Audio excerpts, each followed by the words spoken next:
Bello, yes, Bello. Happy Minions Day, everybody. My kid was watching some Minions videos last night and cracking up.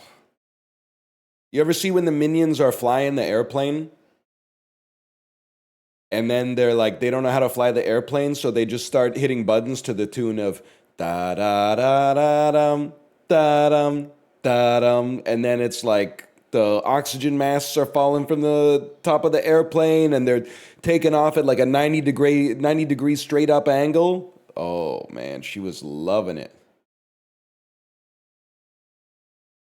Watch Bruce Almighty yesterday. Does not hold up. Who was letting Jim Carrey do all that?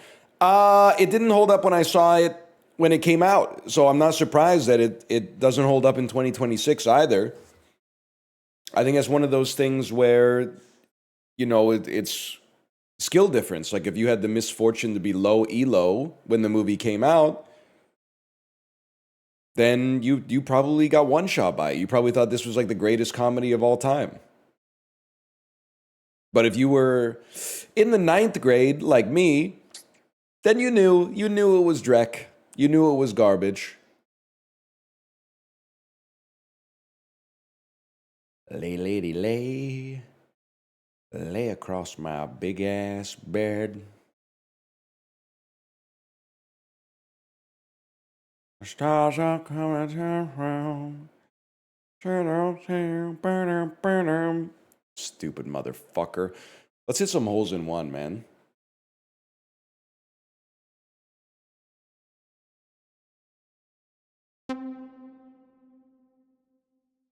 What a nice sound. Don't say the smell of prickly pear. You know. I can't not read it. I can't read it in my head and not go, the smell of prickly pear.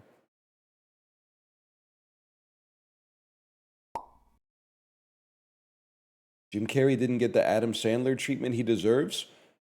Bro, he's got Eternal Sunshine. And to a lesser extent, the Truman Show, because it's not quite as much of a serious turn, but he has Eternal Sunshine.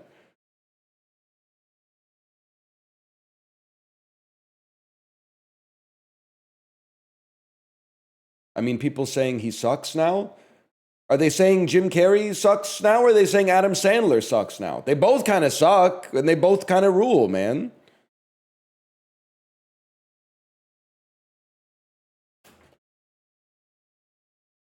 Jim Carrey made himself into a scary-looking puppet now. It's his fault. Normalize not talking about public figures' appearances unless you're going to say the streamer looks skinny and healthy today. How do you feel about that? Okay, perfect accuracy. It ends today, man. I was thinking last night, I was theory crafting what we could do to make this a little bit easier. And I thought one thing we could do is come here, and then I just need to, where's the green, bro? It's there, okay. Just try to get like a slightly different angle on it. And then, I mean, we're basically starting from scratch here, but...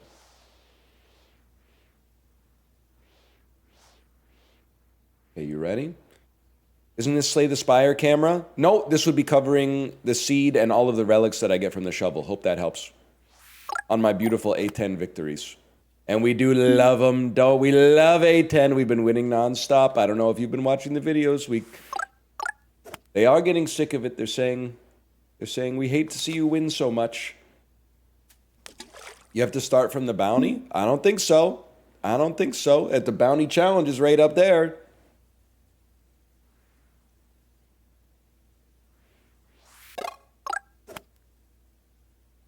Well, this seems way harder, man.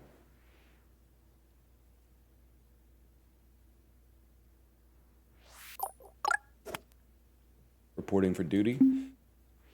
Okay, hold it. Move your stance back a bit. Okay, we're going to get lots of comments like this. I'd love for you to explain, instead of just telling me what to do, provide a reasoning. Surely we can break it down into science. What does moving your stance forward and back do? Instead of just saying do it, what does it do? Stance back equals more forwards. Back equals more chippy.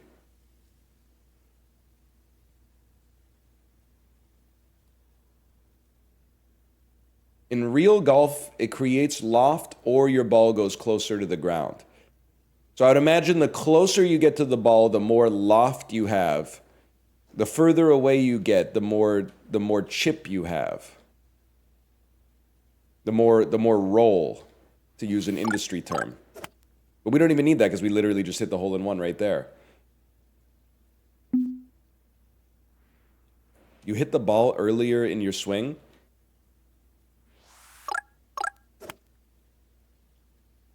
You would think that every single person in this chat trained at the Academy of Socrates. They're allergic to giving you a straight answer. If I were to do the same swing, how would it be affected if I moved closer to the ball versus further away? I would hit it earlier in my swing. How would that manifest in the results on the ball?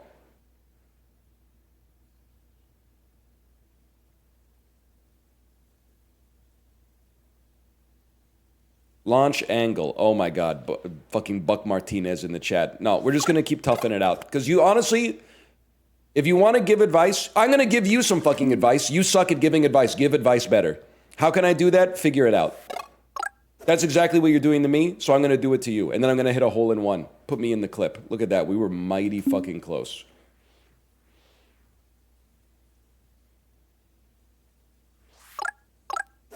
Even that one's pretty good, bro. It's gonna kerplunk, but it's pretty good. Okay, hold on. Best day, July 3rd. I did say in my Discord this morning, it's crazy if you take Canada Day off, everyone goes, this is a fake holiday. Meanwhile, not a single American live on July 3rd, which is not even the holiday. Not a single person in the entire country live. And you're going to say Justin is live? He wasn't at 5:30 a.m. when I was looking for a stream to put on while I was on the Peloton. That must be a recent innovation. Now, I know he's live now because I went into his chat to do a 104-month resub and say one egg because he is playing Rhythm Heaven. So obviously, like, I'm aware of that information.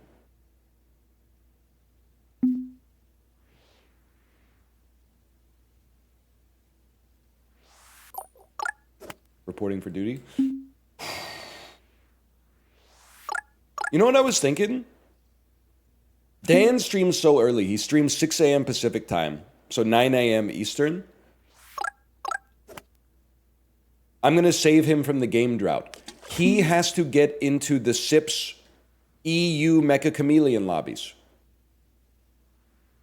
I don't know if he's got the opportunity to watch this clip. You need to message SIPS and pretend to be European so you can get in on the EU Mecha Chameleon lobbies. It'll be a clip factory, man. I don't know if his internet can handle it. They're going to figure it out, okay? Hey, Leica, thanks for the gifted subscriptions. Thank you.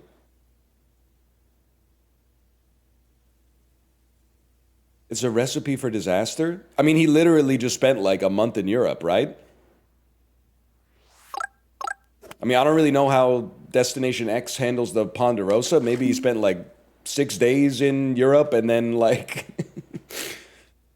3 weeks sequestered in like a Holiday Inn in New Jersey or something like that. But I'm assuming he spent a good amount of time in Europe at least.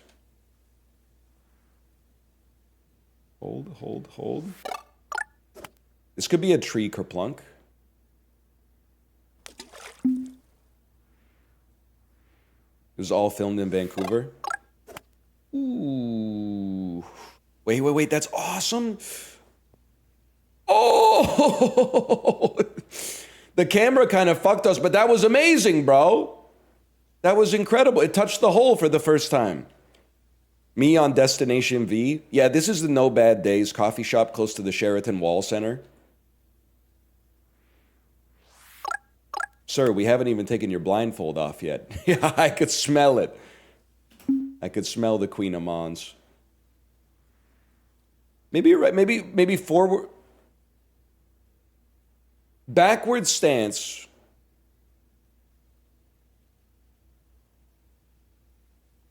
gives more top. Which would make it chip better. No, it makes it, well... Let me think about this. Let's see how this one flies. It flies lower, rolls more. Okay, we would actually prefer to be closer so it lobs more and rolls less. Are you wearing lipstick today, NL? No, I just shaved, so the natural redness of my lips is on full display without you being distracted by my male secondary sex characteristics of a salt and pepper beard. They look normal? That's huge for me. I appreciate that. That's all I ever could have asked for, to be honest. You should try some. I mean, clearly, unlike some people, I don't need it. Hey, this is looking a lot better. Watching has earned you a drop. Tap the box to claim. Second here, what do we got? Thunderous chuckle emoji from Marvel Rivals. That's huge. I guess I finally watched my own stream for 2 hours.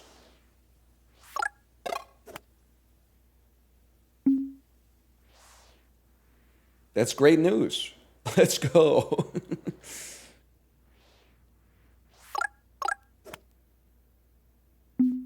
I'm so confident within the next half hour this is going in. And then we can finally get to the real meat of the stream, which will be hitting a hole-in-one on the real hole.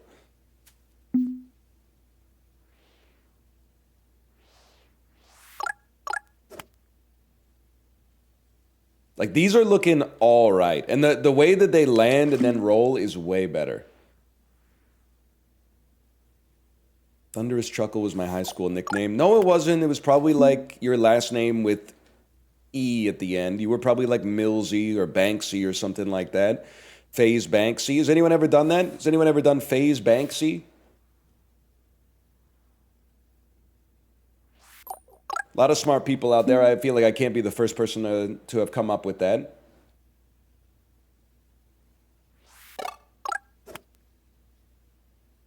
See that, even that, if I was 11 degrees to the left, that would have rolled in.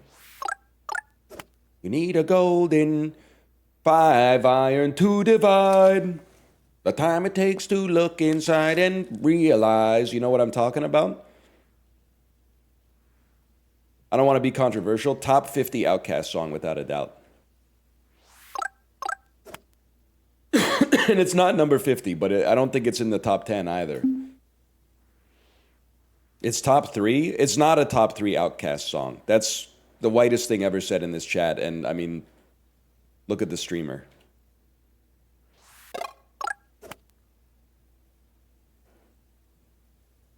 Zero mile an hour wind.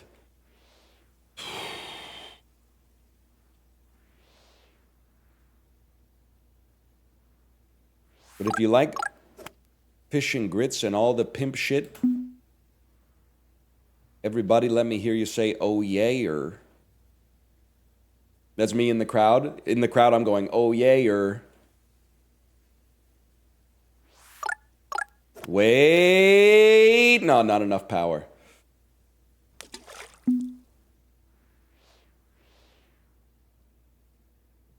And then...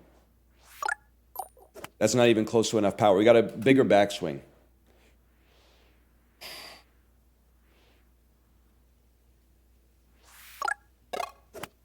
And then the draw with the extra lob might actually, that could work. That could work. Stankonia or Quemini? I'm gonna Quemini stand through and through. Stankonia is obviously great. Even though it's the second best album of 2000 because it lost best record to I Am a Man of Constant Sorrow by the Soggy Bottom Boys at the 61st Annual Grammy Awards. AT is really good too, but I'm an Aquemini guy. And honestly, Stankonia, I just don't like Miss Jackson anymore. I've just heard Miss Jackson, too much. I can no longer give an honest opinion on the song. I love So Fresh, So Clean. I love Bombs Over Baghdad. But I don't need to hear Miss Jackson another time. Hey Ya, that's on the Love Below. A lot of people think that's on Speakerbox. It's not on Speakerbox. Speakerbox has Roses. No, it doesn't. That's the Love Below. Speakerbox has The Way You Move.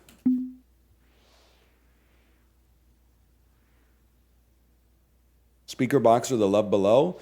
I mean, we're playing the hits. I've got nothing against Andre 3000. I think Big Boy is heavily underrated. Wait a minute! Oh. I got a soft spot for Sir Luscious Left Foot, man.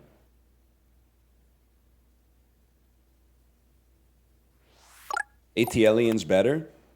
You heard the ATLien, so back the heck on off me.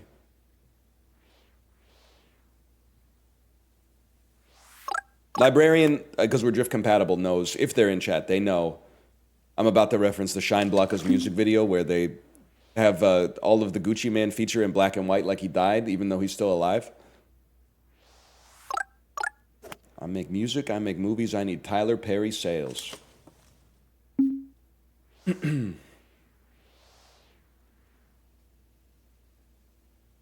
Haley Welch loves Outkast? Why wouldn't she? She made one viral clip and now all of a sudden we're supposed to be like, oh, surprised that she likes good music? A lot of people like Outkast, man.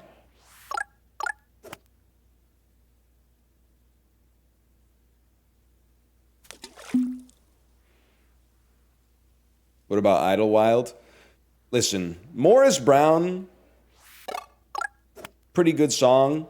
Idlewild, I mean, they weren't doing their best on that one. This is in the hole. This is in the fucking hole, man. I'm bouncing on it.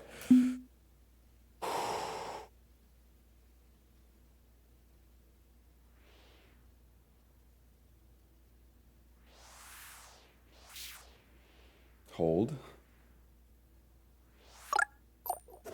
That's nothing. He doesn't just have the haptic vest.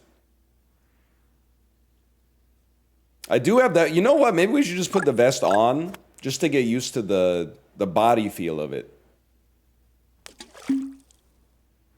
It doesn't actually, like, unless the game has a mod that supports it, it won't have any effect. But I could just put it on and, like, feel silly, man. Just give me a second.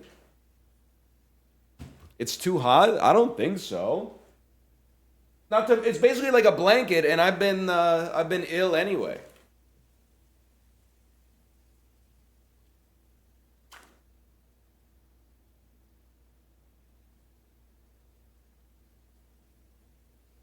One sec. Gotta zip it up. It's kind of sleek.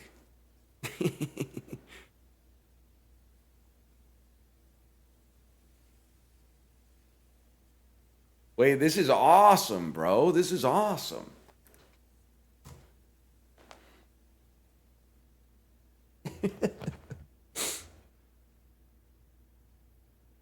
I feel like such a cool guy right now. I feel like RoboCop. Don't call me Dr. Respect. Oh, man. Oh, it feels good. You know what? I think it's already improved my posture, too. I feel more powerful. Oh, no. I'm just joking. I'm just messing with you. It doesn't have any compatibility in this game yet.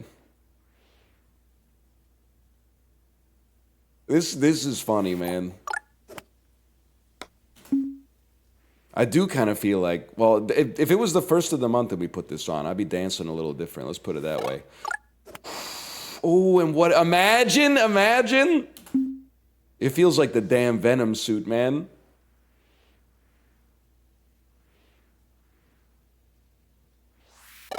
That's way too hard.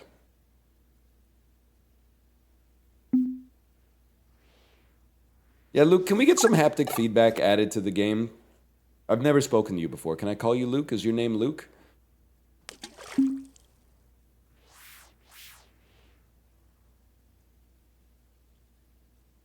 The 3rd of the month, when the 1st is a stat holiday. Wake up, get up, get... I don't know, maybe the checks come a day early. Honestly, I have no idea.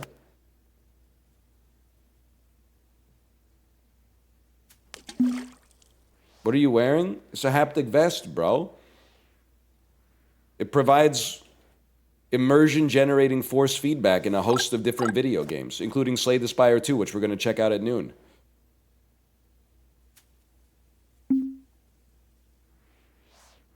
Does it vibrate? Yeah, it vibrates.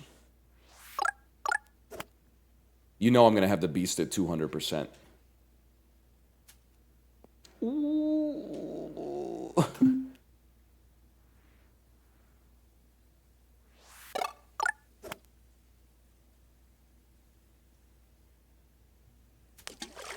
Does it heal you IRL when you have burning blood? I was thinking, like, there's some cards that feel so good to play.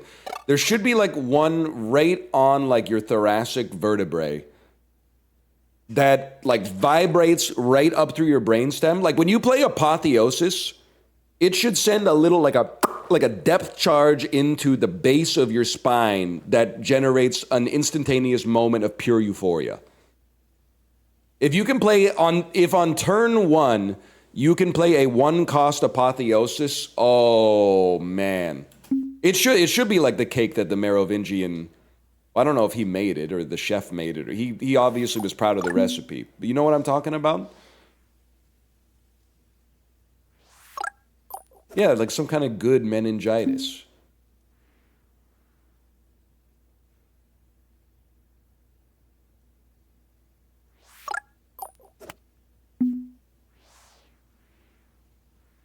I also do feel like, yes, it's haptic, but they need to take it to the next level. It needs to shock you. And not just when you get struck by, like, lightning damage or something, but, like, if something goes wrong, it should be like the Milgram experiment. Like, it should actually, like, hurt a little bit. Because then it would motivate you to be better at the video game. Like, this is how the Soviets were training for Olympic hockey back in the day, man. This is what gave us Pavel Bure and Alexander McGillney.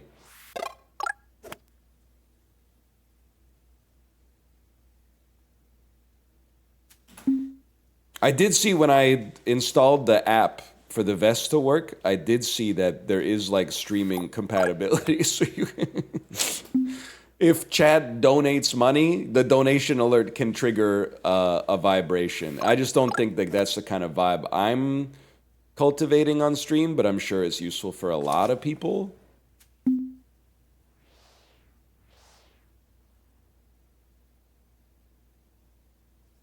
Hold. Wait, this looks like the best shot I've ever had. It even has a slight draw to it. Oh, and the weight on it was fucking perfect, bro.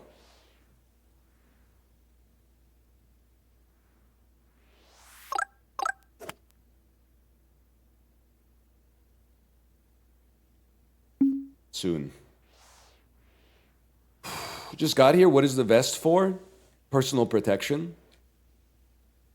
I'm literally just exercising my rights and freedoms.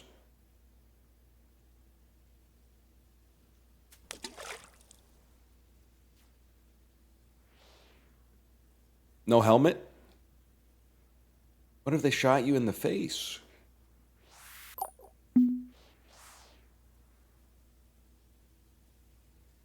I really feel like this guy that when I used to go to the gym, I would always see him running.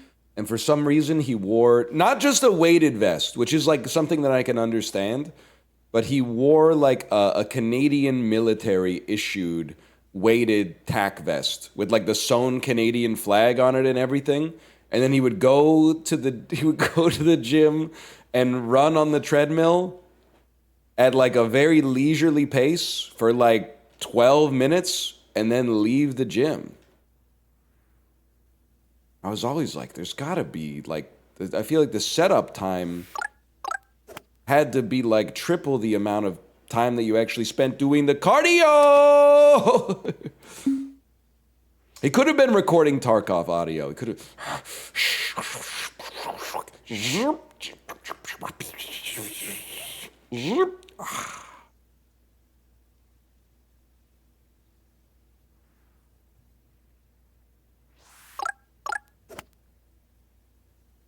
How do I look, though, to be honest? Do I look as cool as I feel? I will say, when I tried it on, Kate punched me in the stomach like 10 times, and I didn't feel it at all. It felt awesome. I actually felt like when... Like, the good guys are too late to the evil science laboratory, and then the monster, like, busts out of the incubation chamber or whatever, and then they're like, whatever, we're strong. So they start punching the monster, but then the monster just goes like, "Rrrr!" Like, it didn't hurt at all, man.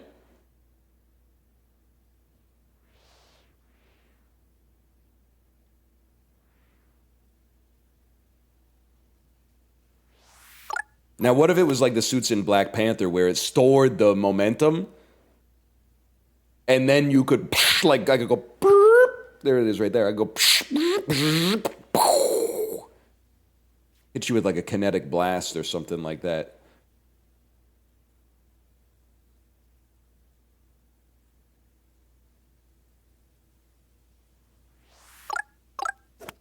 This could be okay. Oh, it's going to be slight. It's going to be way off. And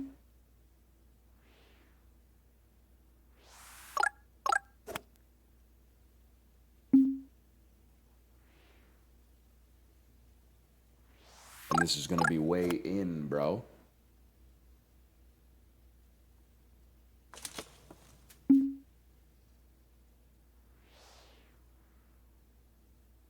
Hold.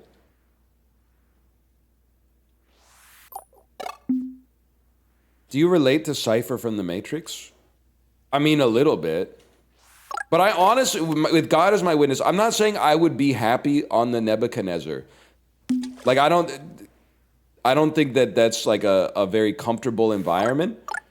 But I think once I got on the Nebuchadnezzar, I would normalize. Because I think that's what human beings are actually good at. Like, I don't think I would waste my time imagining, like, oh, what if agonizing over why, oh, why didn't I take the blue pill, you know? I think I would be like, damn, the gruel's kind of like surprisingly good today. You know how like sometimes you're sick of your mom's cooking when you're a kid, and then one day you're like really hungry, and it just hits different? You're like, wait, food is like so tasty when you're hungry? Oh. I think that's what I'd be like on the Nebuchadnezzar. At first, you'd be like, damn, gruel again? But then you'd be like, oh my God, it's only 15 minutes till lunchtime. Gruel. I mean, it'd be nice if it was like a spicy chicken sandwich, but at least it's filling the belly. Don't say no, by the way, like you never had... Listen, my mom's a good cook too. She's a better cook now than she was when I was a kid, but she was a good cook then too. But not every meal hit the same back then, okay? Sometimes she was making curry, and the curry was really good. And sometimes she was making roast beef, but like they grew up in an era where they were very, very, very concerned with food safety. So the roast beef was always well done, okay? And when you ask your mom what's for dinner and she says, you know, oh, we're having like rotisserie chicken and mashed potatoes tonight, you're like, let's go. And if she says like roast beef, you're like, oh, okay, well, we go again. When you get home after 8 hours of school and she says she's experimenting for dinner. Okay, but like she just got off probably like 8 hours of work, plus also commuting to work, plus also getting you ready for school and handling your pickup too. So why are you acting like you're the victim in this? Plus she's the one cooking. And you're acting like she like screwed you in this situation.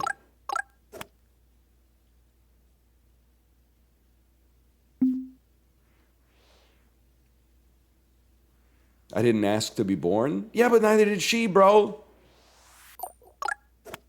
Wait. When you're 9, you're not thinking about all that.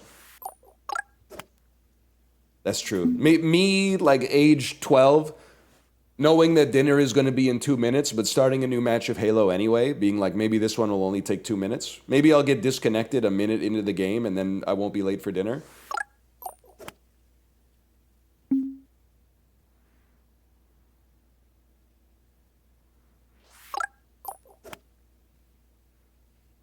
Come on, man. Mom, it's a clan match.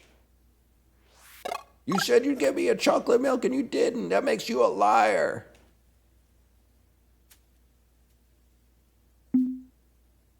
Halo didn't exist when you were 12? True, but it existed when I was 13. But they didn't have online multiplayer until Halo 2. You stupid motherfucker. You've never heard of Xbox Connect via GameSpy? Fucking asshole. Dickhead. And that was, you're going to say, oh, yeah, but you have no idea how to port forward. Yeah, I did, bro, because that was back in the day when everyone had the same Linksys that looked like this. It looked like the fucking devil, and you actually could port forward without having to call your ISP and going, please, Ted Rogers, please, can you open my ports for me? I want to play Civilization 4. Can you open my ports for me, please? I've been a very good boy. Pissing me the fuck off, man.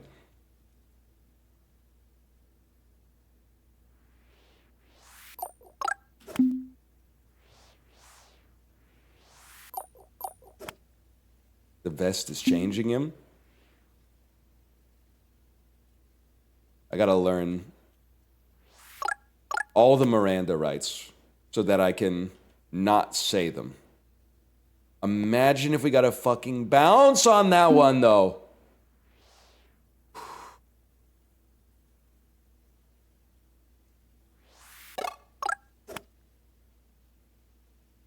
Canada has Miranda rights? I honestly don't know. I'm assuming we kind of do it a little similar to you guys. We don't? Really? So they just arrest you? Cops can just arrest us?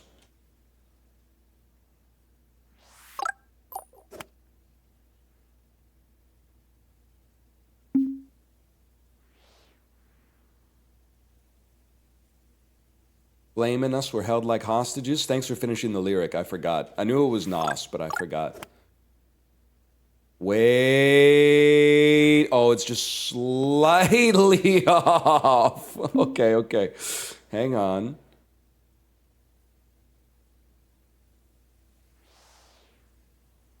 I'll keep you froze like Heron in your nose. Nas and Rockwell, it ain't hard to tell.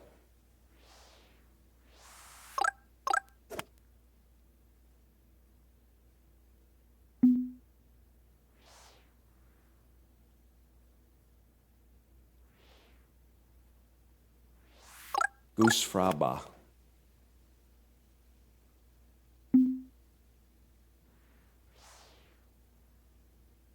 Any plans on Monday, or you think you'll still be doing this? Hey, you ever hear Beachcomber by Real Estate?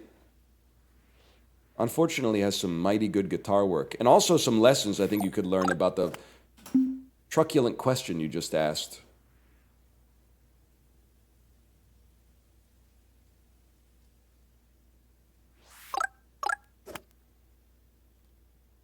Let's go on Kerplunk.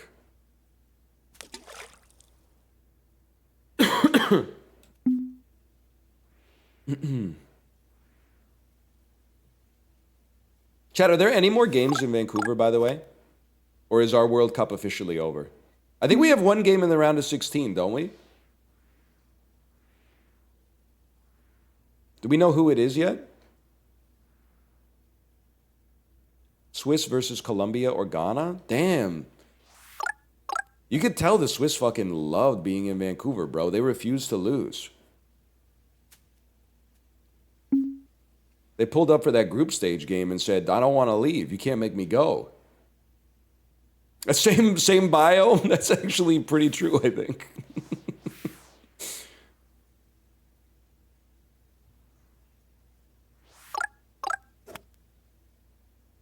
Come on. USA Belgium in Seattle Saturday night? Wait. The USA Belgium is playing Seattle on Saturday night. Wait, that doesn't work. That's supposed to be Graceland by Paul Simon, featuring Rockwell. The USA and Belgium are shining like a national guitar.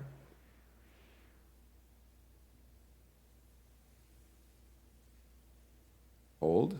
Not good. It's literally like one of the best songs of the 1980s without a doubt. And it's from one of the best albums of the 1980s.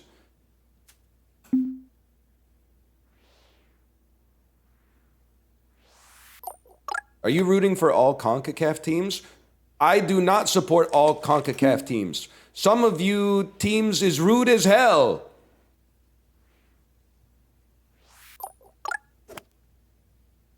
What kind of? I don't know. I haven't really like...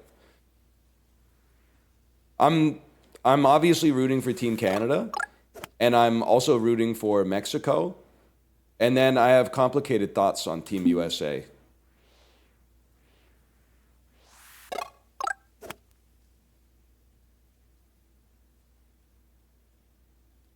So, I mean, I don't know what else to say, really. I just hope everyone has fun. I do not hope everyone has fun. There's a couple of guys in the World Cup that I would love to have a little bit less fun. And for various different reasons. Like, I hope nobody on Team Morocco has any fun on Saturday. Wait, where's the game? Maybe if the game's in, like, Philadelphia or something, maybe they can go out for a cheesesteak afterwards. Houston? Oh, they're fucked. Okay, well, we don't have to worry about anyone having any fun then. The game's in Texas. Wait.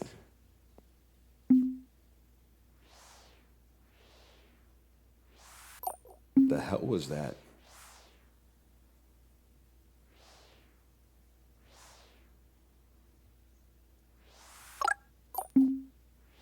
Damn joke.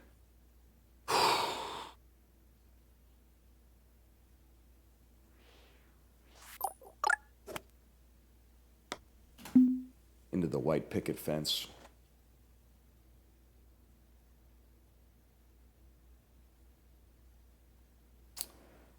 Did you feel like Patrick Bateman with the music takes? No, because I do feel like most people respect Paul Simon's Graceland. It's, you know, it's canonized for a good reason.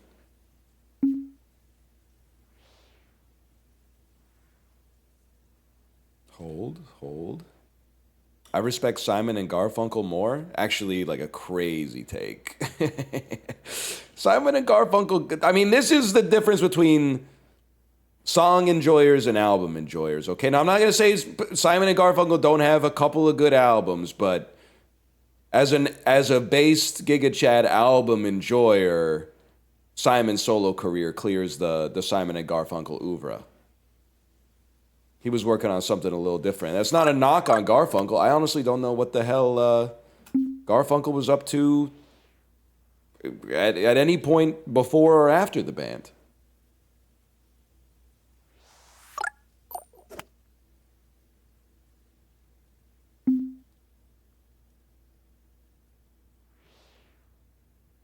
You look healthy and good right now. Thank you for that. Thank you. No one cared who I was until I put on the vest. That literally still could make it. It looks like the trajectory the Minions had when they were flying the plane.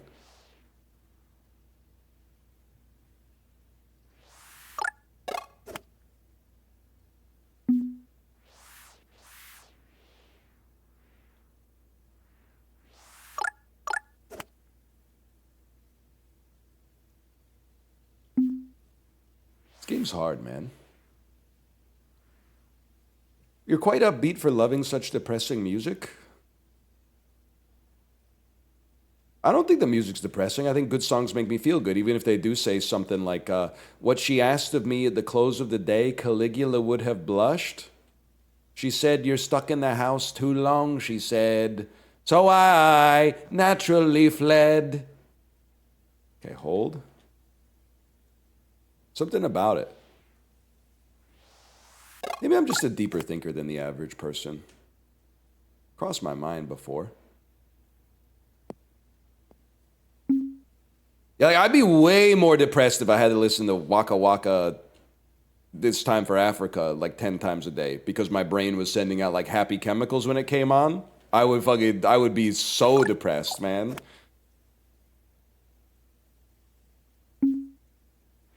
It was goated back then. Not if you were like over 14 years old or had like any interiority or any standards when it came to the kind of media you like to digest. We will never be royal. Wait, but that song's actually pretty good. I think the Royals is pretty good, man. I literally don't know another Lord song, but I think Royals is good.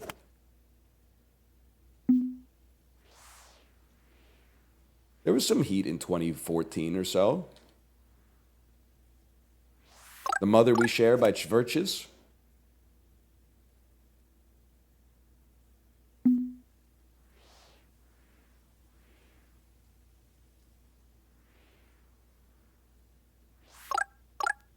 Fancy by Iggy Azalea.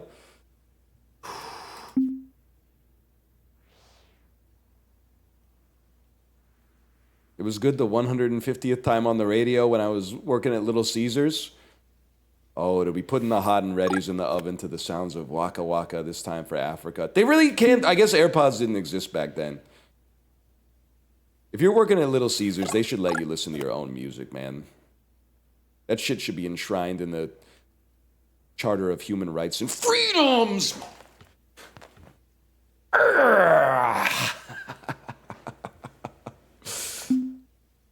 We live in a crazy world, caught in the rat race. That was a great fucking shot, too. Holy cow. Even this one looks pretty freaking good. A little too much power, but it might dunk on him! Oh. Only reason we are here is to celebrate. No shot, bro. That wasn't too bad. I'm not dressed up as Dr. Disrespect, okay? Lots of people wear tack vests on stream. Not just him. A lot of people do it for a lot of different reasons, okay? Name one other person. Starting at noon today, I can name 2 other people that will absolutely win me the argument. Wait. No.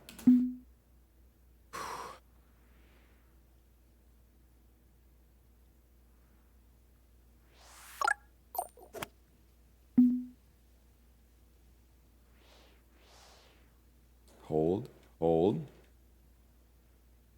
Did you guys read that article on Defector about trinket box purveyors are melting down? About the lady in Philadelphia who opened a little free library for trinkets, like little blind box toys and stuff like that. But then it worked for a while and people were like dropping off a trinket and taking a trinket. But then she got pissed off because people were starting to like take a trinket but drop off a cool rock. And then she made a video that was like, stop putting rocks in the trinket library. And then people in the comments were like, that's not a normal rock. That's like a special rock that some people might find value in. So they had to put a lock on they moved the little free trinket library inside of like a coffee shop. And now to do a trade, you have to talk to a staff member. And the staff member will ensure that there's a similar amount of value between the 2 trinkets that are being exchanged.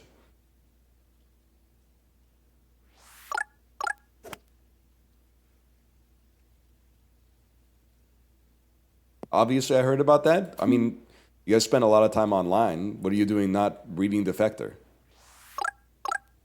I'm sure, like, if you show me your screen time, I'm sure there's not 7.5 hours of other shit better than Defector you're consuming on a daily basis.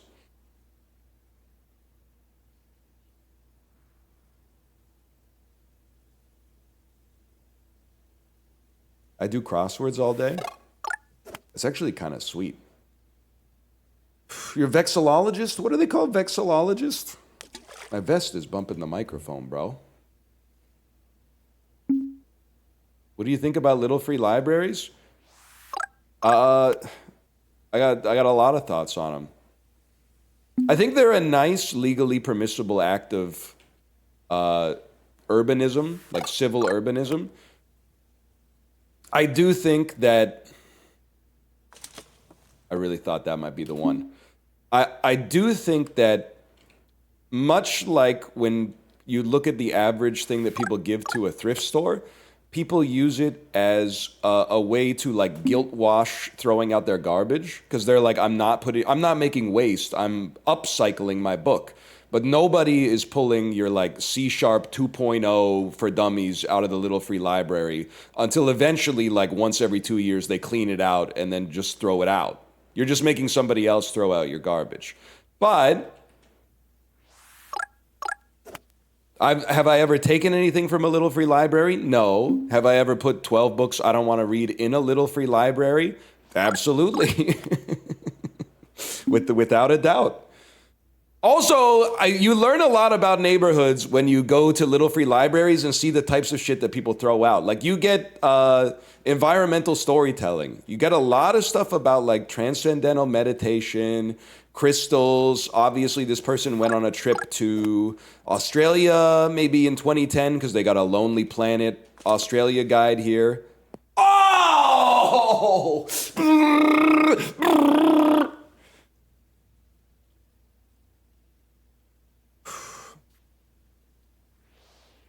But it is crazy when like you see that there's old people that have clearly donated like their college textbooks from when they went to university in 1978. It's like, bro, that's everything in that is wrong now. I'm not just gonna be like, like a random like law school student is gonna be walking by the Little Free Library and be like, oh shit, I don't have to buy textbooks anymore for school. Wow, it's the exact syllabus that my professor offered me. Who would have thought?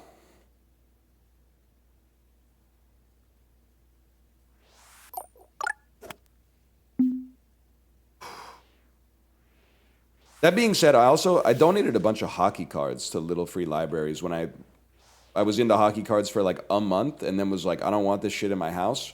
I bagged them all up and put them in Little Free Libraries across town. And in a way, I was like, yes, I was giving away some garbage, but I was also like, because the way I use a Little Free Library is like I'll be walking around and my kid will be like, hey, there's a Little Free Library. And then we take a look and see if there's anything she's interested in, and there's almost always nothing. Because people will literally put in like workbooks their own kids have done. They'll put in like a tracing workbook for like learning the English alphabet with the tracing already done into the Little Free Library. Like, what am I gonna do with that? It's so insane. Like these people are evil. Or, I don't know, dishonest at the very least. But if there were some hockey cards in there, she might be pogging up. Or if she got like some common Pokemon cards or something like that, who cares, man?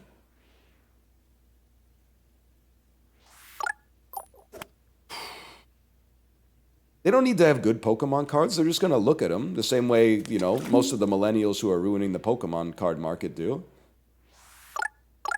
This is really, I thought it'd have more draw.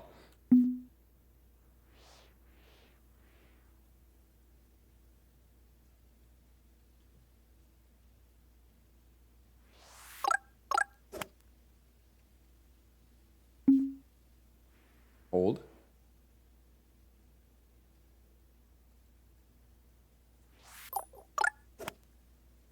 The kids not have book fairs anymore? I mean, they have book fairs, but like the stuff from the Little Free Library is free. Unfortunately, it's free for a reason, because it's usually like you don't want it anymore. There's a reason you don't want it. Getting a crisp new bookmark on Book Fair Day felt so good, though. Off the tree, perfect angled. Ooh.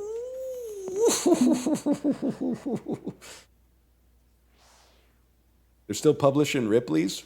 Dude, I mean, I think I told this story on stream, but I was at a bookstore in Vancouver like a month and a half ago with my daughter. She has the Guinness Book of World Records 2025. She wanted the Guinness Book of World Records 2024, but then we found it in the store, and she was like, wait, this is like the same book.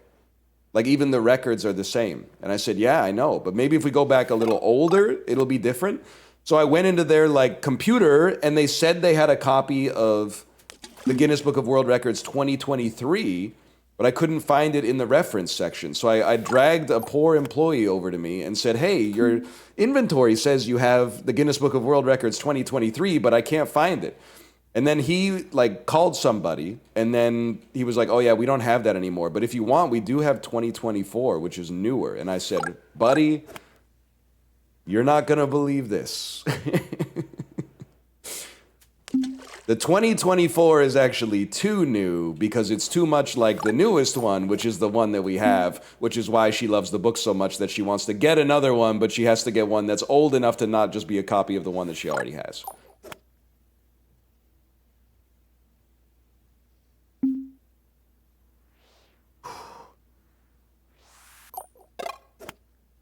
Hold. I got one from like '01 at my dad's house. Is that the one that has the most expensive bra? Got a lot of mileage out of that one when I was in 2001. Ooh, we needed some heavy air there. What does that mean? There was a Guinness Book of World Records that had an entry for the most expensive bra worn at the Victoria's Secret fashion show. And my friend had the book. We would open it up and be like, check it out. Look at this. Heidi Klum. If memory serves, I think it might have been Adriana Lima.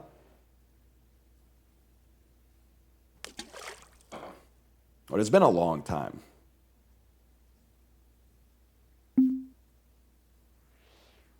It was.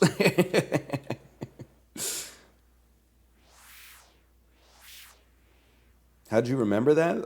Honestly, I remember a bunch of shit. Sounds like I should be mad at you guys. You guys forget so much shit. Oh, that was pretty good too.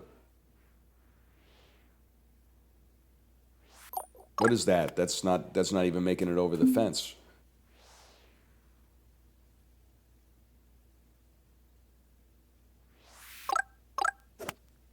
Now that's going way too far.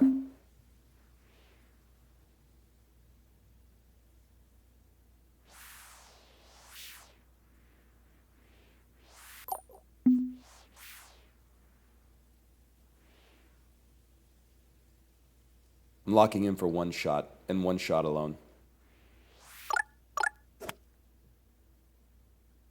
It deadass almost worked.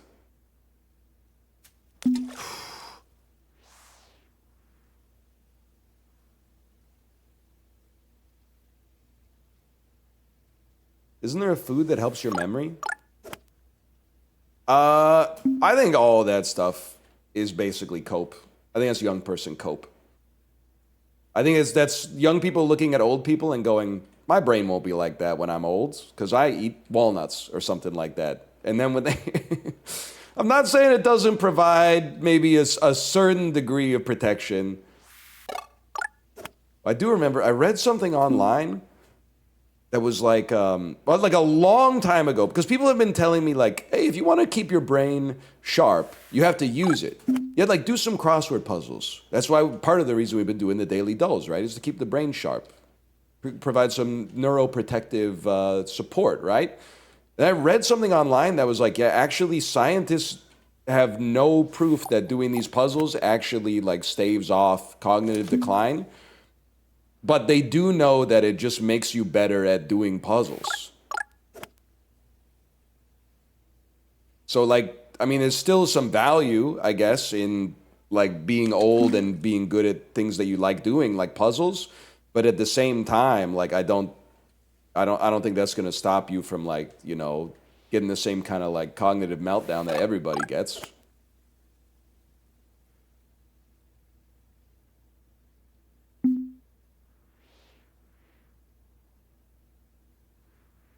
You know what I mean? How do you guys feel about that?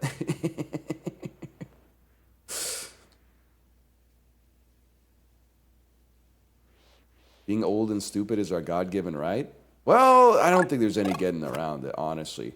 We were talking about it in the Peloton Discord. I'm not saying you should forgive old people their bad opinions, but I am saying we always ascribe the bad opinions of an old person to like a poisoned culture, when I think there's also an element of like your brain just gets like a lot worse as you get older, man. Like pretty much from like your 28th birthday onwards, you're just kind of like doing your best to stave off the decay that comes for all living creatures.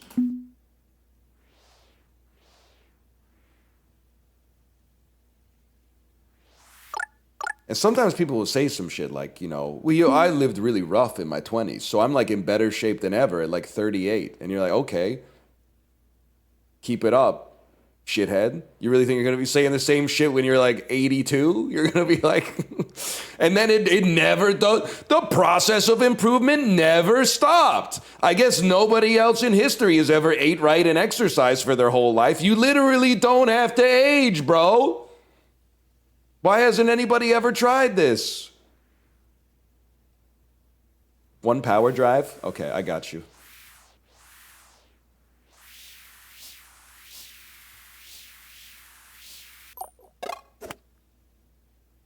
I gotta admit, that was really satisfying. Okay, so I did not say life is over after your 20s. It's actually the opposite. The decline of your life is almost it's the modal part of your life. The part where you're laboring under the delusion that everything will always get better is a bubble. It's a very small part of your life. The norm is slowly dying. So what you have to do, all you can really have any control over at all, insofar as you can have any control over anything, is stemming the decline and extending the amount of time that you spend still having a quality of life for whatever that means for you. So if you have the mindset that life is over after I'm 21, I feel like that's very bearish for your ability to enjoy life in your 50s. The thing is, it comes for you no matter what. Unless it doesn't, which is even worse.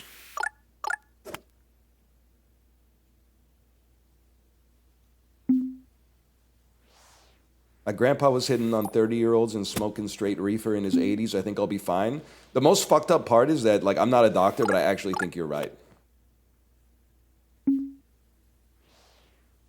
And then that dude who measures his boner quality every night and, like, eats 18 different types of vegetables for breakfast every morning is going to have, like, an embolism at 58 or something like that. Because I think it's unfair, man, but some people just got, like, plus HP genes.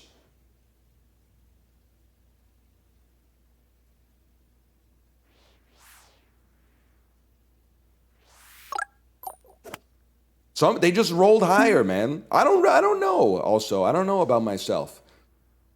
'Cause I'm only going back so far as the grandparents, really.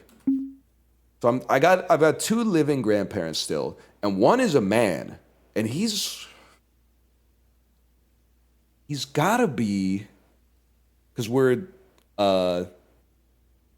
estranged and have been for like 20 years, but I think he's like 87 or something like that. He's an old guy. And then my other grandpa died at like 66. But a lot of that was lifestyle inflicted. He loved to drink like 2 bottles of wine a night while playing slots on pogo.com.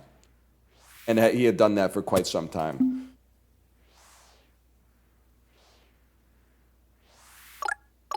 So honestly, I'm not 100% sure. You can't just add them together and divide by 2, okay? You can't add them together and divide by 2. That's not fair. Because then I've got a whole different cocktail of genes in me as well.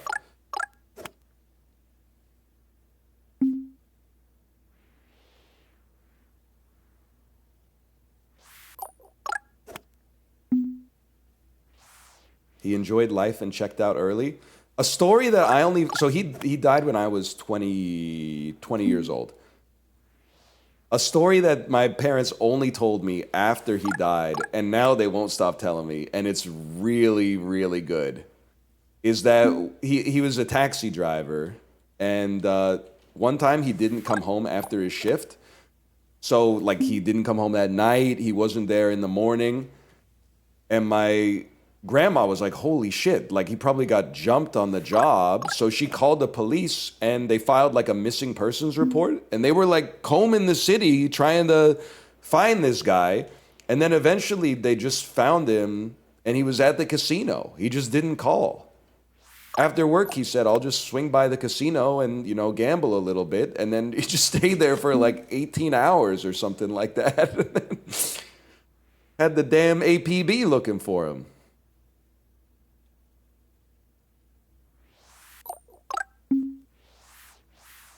Why didn't they just text?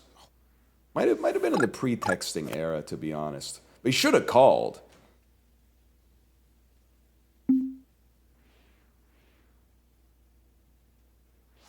Funny guy, though. Not absolving him of all of his decisions in life, but funny guy for sure. Funny guy.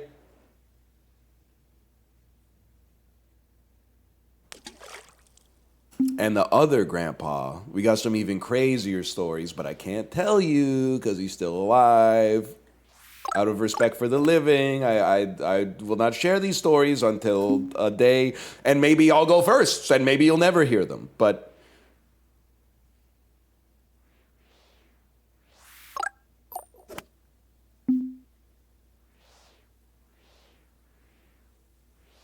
Dr. Respect for the Dead? Okay, listen.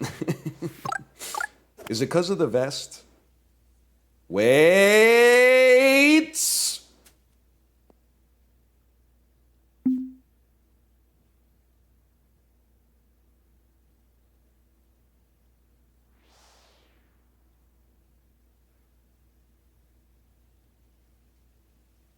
Thank you, your streams keep me sane while I'm looking for a job.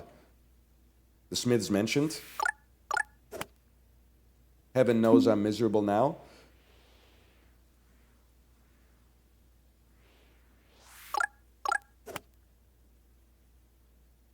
You know what? I think we even got to go a little further to that direction. The vest doesn't jerk me off, okay? The thing is, the human body is a very inefficient machine.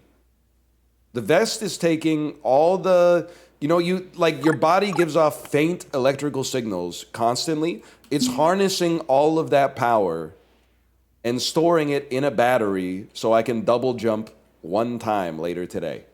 And all I have to do is I jump, and then I hit the button, and then I can jump again. Once. It gives me enough for exactly one double jump.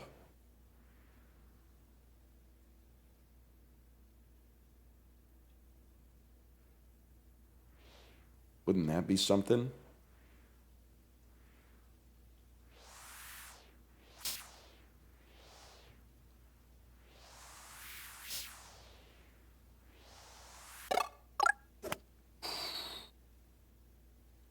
Still gonna jump lower than LeBron? He's one of the best jumpers of all time. He's one of the best. That doesn't even make me... I'm not upset by that.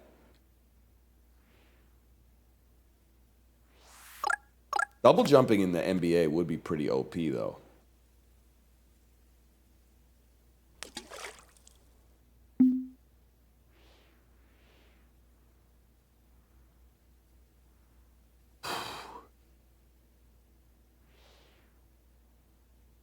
Imagine Wemby with a double jump. Is that a Celsius? Bro. This is Ayoshi Cola. You don't know Ayoshi Cola? I didn't know it either. We had some friends in Vancouver who had been to this place in Japan. They said the cola's really good, so I got one. It's pretty good. $4 a can at the Combini, kind of pissing me off because it's like, it doesn't even have the milliliters on it, but this can't be more than 200 milliliters. So like, it's quite expensive, but I mean, they brought it from Japan, so I get why it's expensive. I'm the asshole that bought it, so what am I going to complain about? You don't have Combinis in Vancouver? We have two Combinis in Vancouver. We have Combinia on Robson in the West End, and we have one in Carysdale that I don't remember the name of. But it's also called some spin on konbini.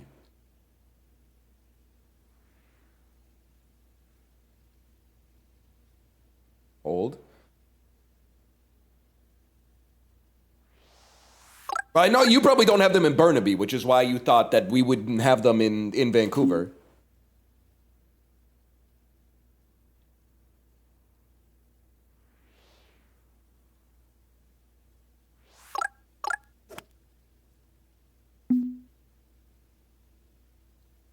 I can't get my microphone closer to my mouth because it hits my big fucking haptic titties, man. I'm starting to understand that life as a man, I was privileged. I could get my microphone so close to my mouth. But now I don't even think these would be, are double A's smaller or bigger than single A's? Because as batteries, they're bigger. But I'm trying to say I'm not exactly cupped up here, but I still can't get the microphone close to my mouth.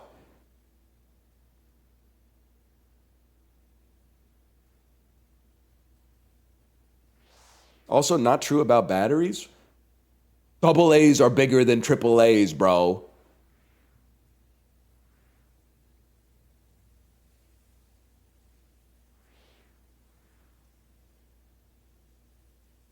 They're bigger than triple A's. That's not what you said? Whatever. That's what I was thinking.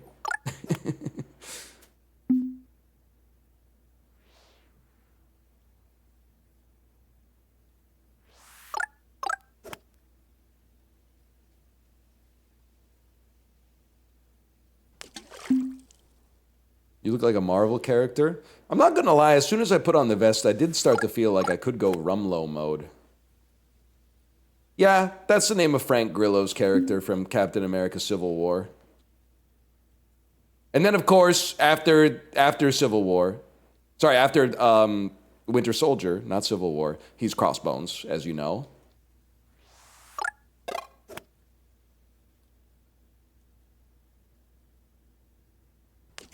You know this thing has 13 hours of battery life? I might start just wearing it for every game.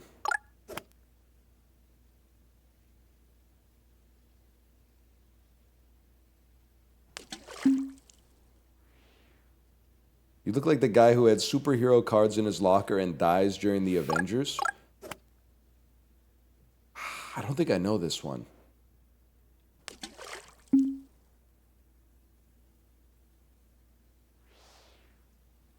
Oh, Agent Coulson. Oh, that's right. He does die during the Avengers. I forgot all about Agent Coulson.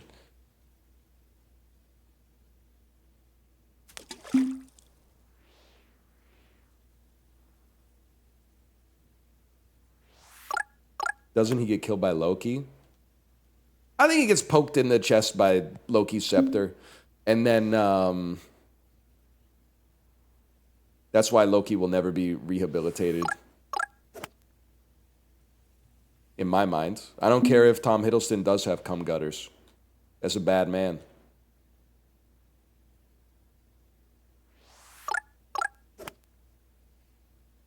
Ooh, it's... Okay, we've only been at this an hour and 15 minutes.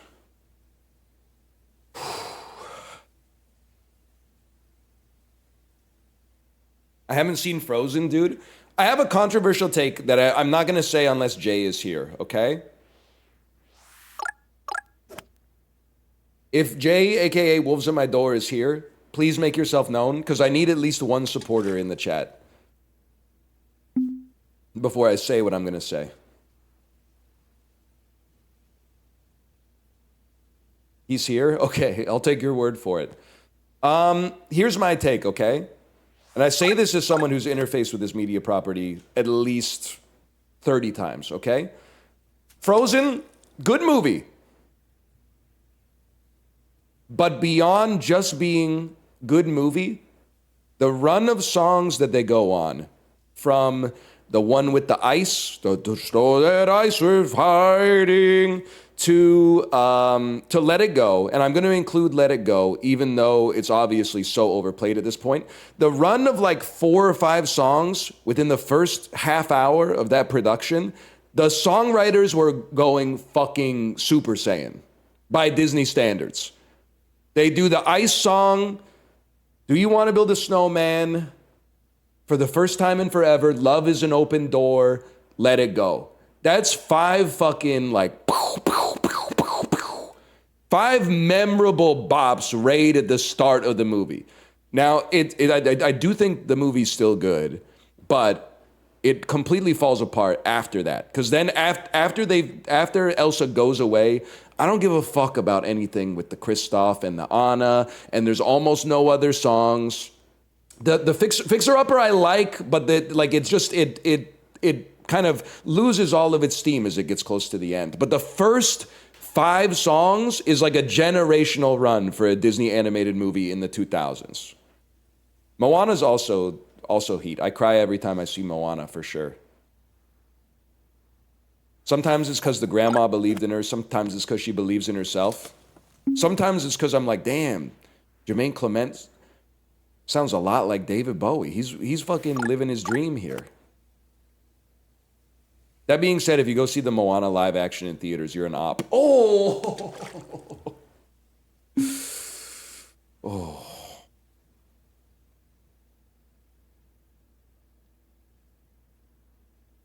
You can't be doing that. It's the same movie. There's one new song.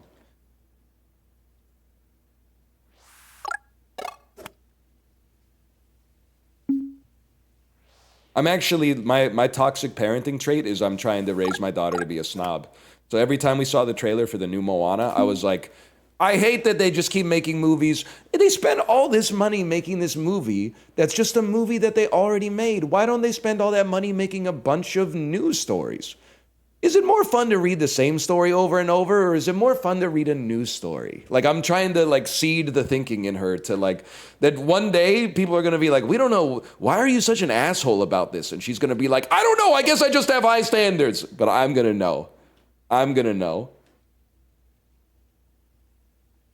She will not be watching the fucking live action Lilo and Stitch, okay? Not as long as she's in this house, she's not going to be watching the live action Lilo and Stitch.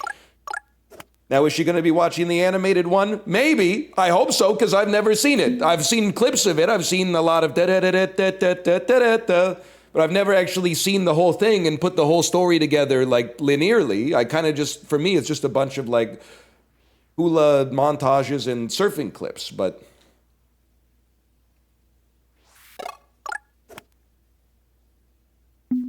How have you not seen it? We've been over this.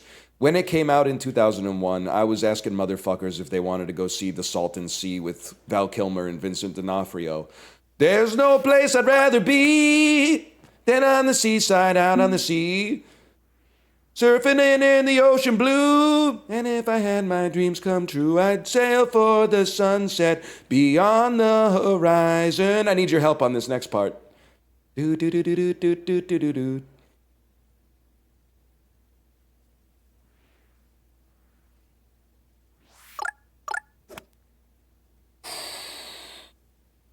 Wait. Oh.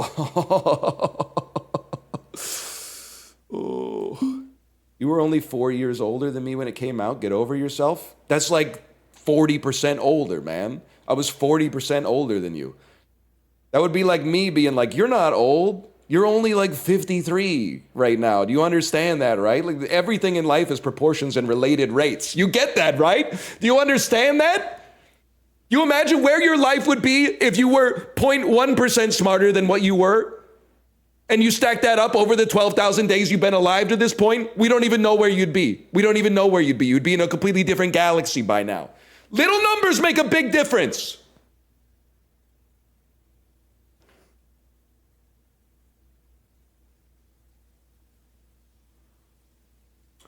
Time to go on our Hawaiian roller coaster ride. Bloop.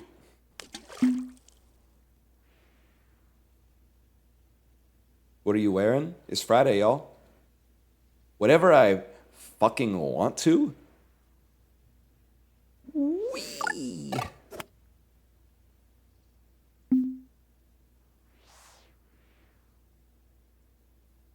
Saying we like Michelle.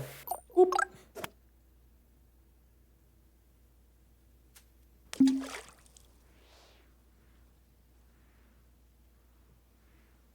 I know lots of golfers. Michelle Wee, Annika Sorenstam. Lori.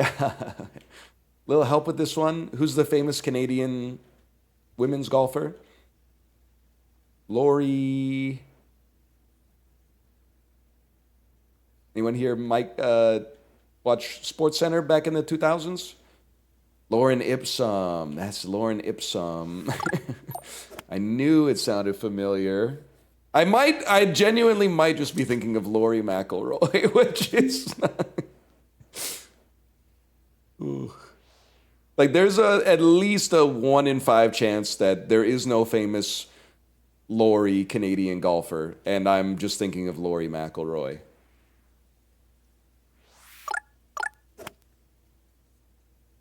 A little too much pepper on that one.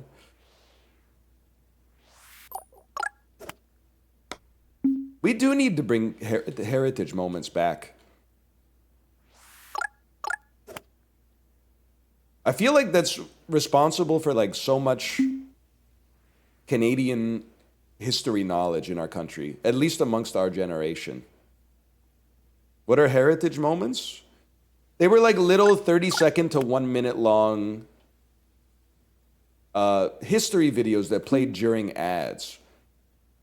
So like during a commercial break, there would be like, in 1911, a lady was having seizures. She went to Dr. Wilder Penfield in Montreal to figure out what was giving her the seizures. And then like her head is fucking cracked open like in Hannibal. And then the dude is like touching her brain. And she goes, strawberries. Or so doesn't she say like cherries or something like that? And then he touches another part of her brain and she goes, I smell burnt toast. Dr. Penfield, I smell burnt toast. And then this is how they figured out that like your brain is what is having a problem when you're having seizures, I guess. And specifically that part of it, I guess. And James Naismith with the peach baskets. I need those baskets back. Cat threw up again. The cat threw up again. Hang your head down low and... I know I talked about it before. I'm not trying to be glib with respect to Irish Canadian history, but it is still crazy when you watch the heritage moment where like Irish people are coming to Canada and the judge is making them change their name. Because they're like, what's your name? Duncan McSorley, sir. Duncan what? Duncan what?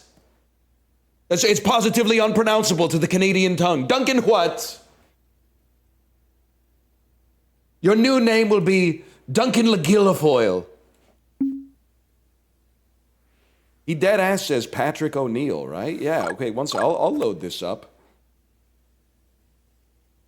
After I hit this hole in one. There it is right there, okay. Molly Johnson.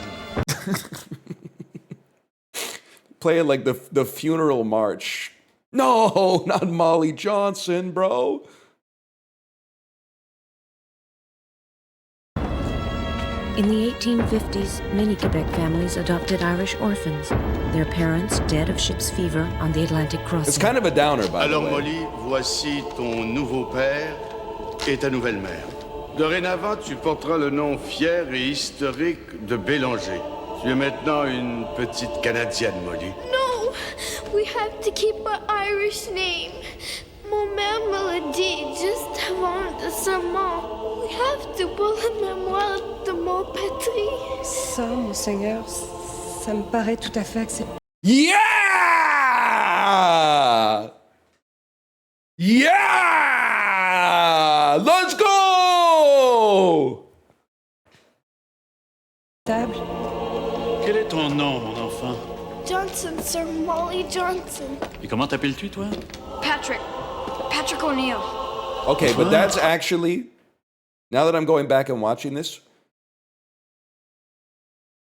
1 second here. That's Mike Faced, bro.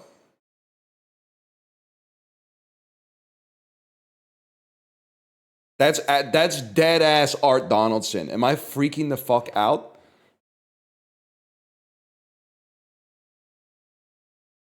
It says his name right there. Et toi? Kathleen Royen. How fucking funny would it be if they scrolled down to the little boy and he said Joe Biden?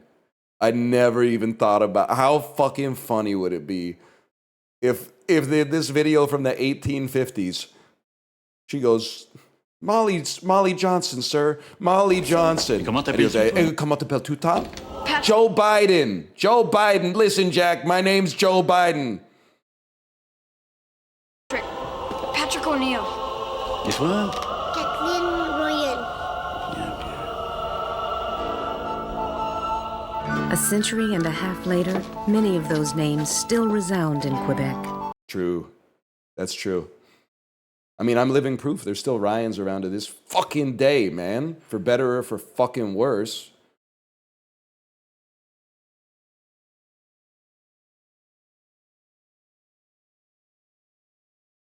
I mean, sorry for the dalliance here, but I mean, this is all-time Canadian cinema. This is how we were hooping back then. Carry it, dribble it, dribble it, Oh, what is he doing, man? Oh, yeah! Canadian jokes, sir. I mean, I know you're the instructor and everything, but we can't carry the ball. How can we get a decent shot at the peach basket? All right. Maybe we can allow a carry of a couple of steps. And Mr. Naismith, sir, it's sure. That's who's the current commissioner? Adam Silver? That's Adam Silver in 2024. Maybe we can allow a carry of a couple of steps. Maybe we could allow them to. Maybe if they have aura, they can carry the ball for 4 to 5 steps. Slows things down having to climb up here every time. Well, then let's cut the bottom out of the basket. Smart I ass. need these baskets back. I need these baskets back. Okay, you fucking assholes. You just want to cause problems? No solutions at all? Really slows the game down to have to climb up here and take the ball out of the basket. Well, let's cut out the bottom. Well, you can't do that. Motherfucker. 100 years after James Naismith from Almont, Ontario invented it. You hear that shit? It's a Canadian game, bro. James Naismith from a town in Ontario I've never even heard of, and I grew up there. Almont. Basketball was being played by hundreds of millions of people around the world. And so we would literally, I mean, Canadians, back me up. We would see these videos like at least 8 to 12 times a day.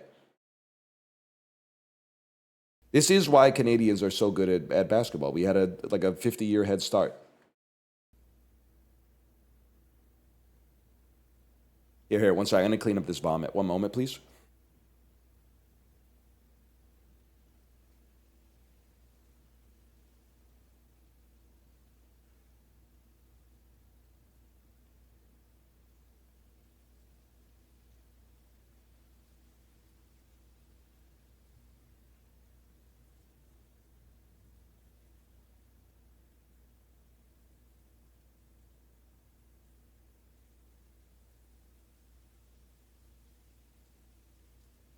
I'm back, y'all.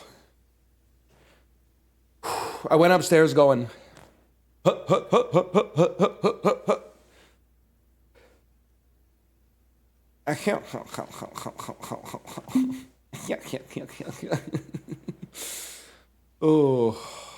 No, I didn't burn my double jump yet. Ain't gonna do it without my vest on. Oh no. You must understand, that's who I am.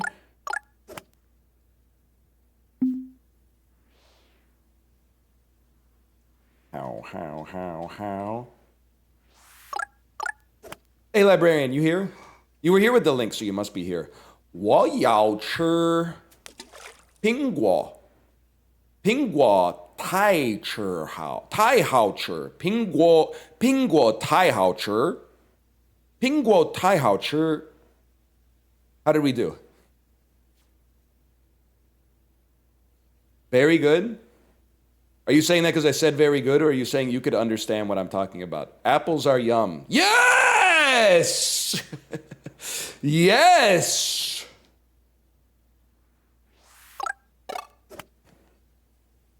Okay, you ready for this one?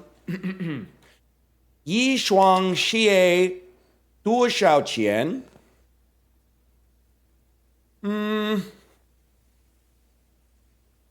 Ni xiang mai liang shuang xie. Hai xie xie nin.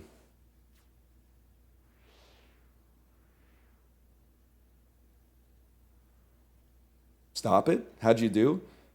How expensive are the shoes? I want 2 pairs of shoes. Thank you very much. I'd let you order for me. As long as you want an apple, a banana, steamed rice, or soup of any kind, I got you, bro. Or water, or grape juice.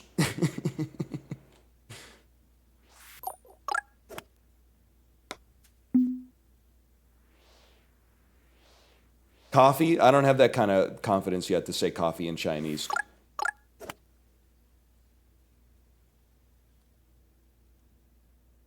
Coffee. I dead ass think that's it, by the way. I think it's like wo hey coffee, wo hey coffee. It just doesn't feel right though. Like it feels like I'm doing something wrong.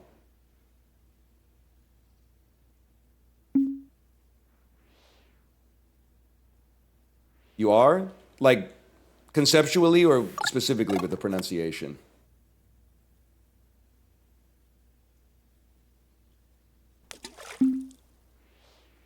Say huh, not huh. Huh? Whoa, huh, coffee.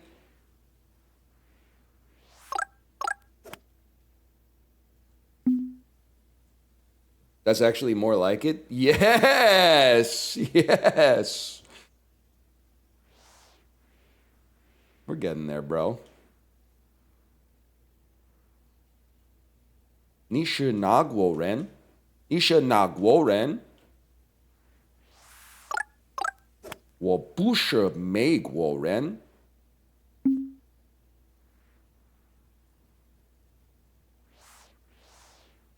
Can I ask what you're wearing? No, the fuck you can't.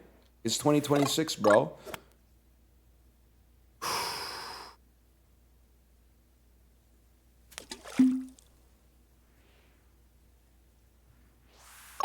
I got my armor on, as Big Boy says in Shine Blockers.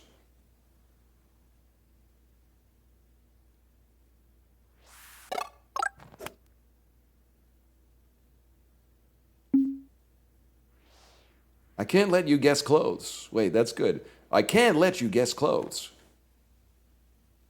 Did you know Hudson's Bay, the store, was named after a company? Yeah, bro.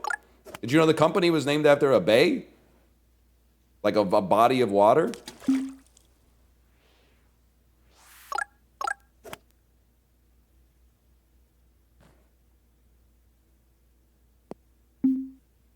Never ask a man his salary, a woman her age, or a Canadian what they think about Canadian Tire owning the IP of the iconic Hudson's Bay multicolored blankets. It's that simple. Up on the, I don't even know where that came from, but up on the white veranda, she wears a necktie and a Canada hat. Wait. Black Diamond Bay, but we've made it a patriotic song about the Canadian soccer team. And she is Christine Sinclair rooting us on from the press box.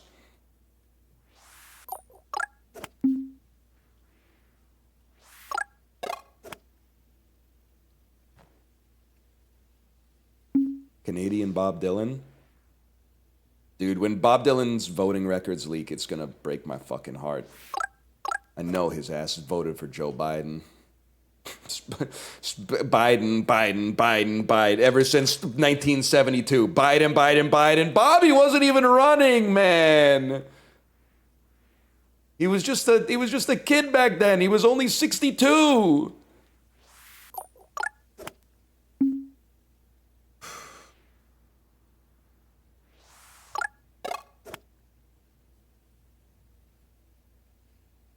I thought that shot was chopped, but it turns out it's actually like chopped the show. Like it was pretty good.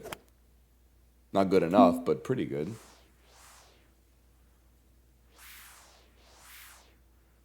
Do Canadians actually go to the physical Hudson Bay? Not many, bro. That shit is like north as fuck. It's cold as hell.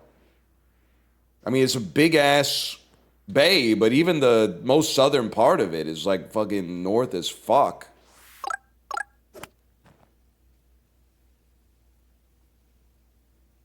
Oh. Do you ever want to go to Nunavut? I would. Let's start with like a starter territory. I think I could go to the Yukon first. The Yukon ain't even that far away. I mean, it is like the entire continent of Europe's height, north to south away, but I would love to spend a little time in the Yukon.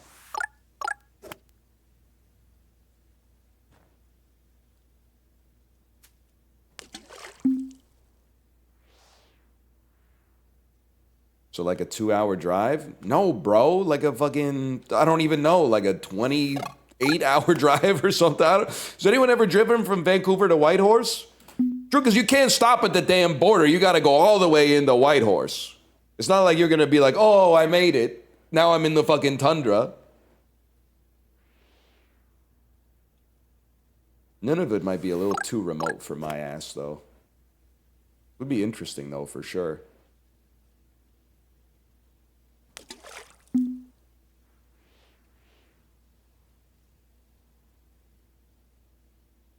I know they'd be getting pissed off with tourists, too.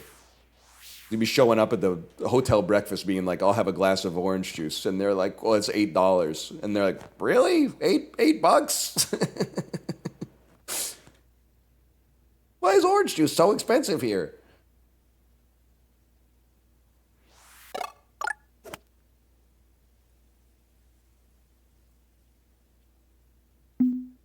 $27-hour drive. Damn, I was fucking bang on, because I drive 3.6% slower than the average person.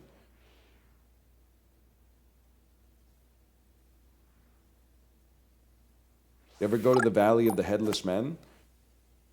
No, bro. I've never been to Caelid. Never been to Lost Izalith.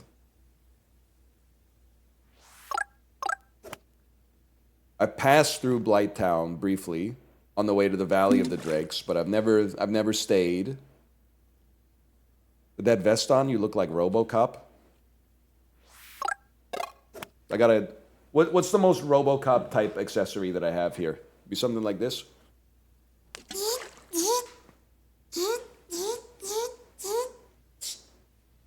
Freeze, criminal scum. How is it? Actually, like, when I was doing it, I was like, it felt like I was RoboCop. Because he fucking moves like that, kind of.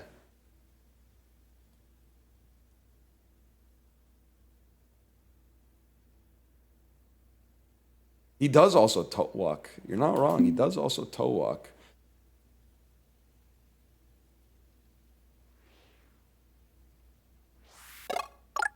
Ooh.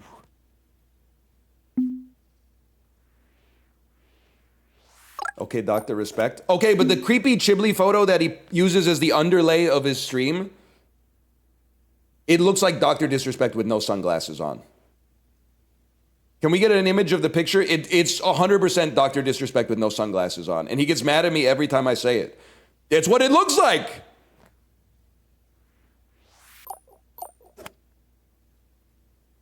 An image of the picture? Well, you know what I mean. I don't have the... I guess what I want is an image of the image. I don't have the picture, obviously, and I don't have a way to conjure the image easily.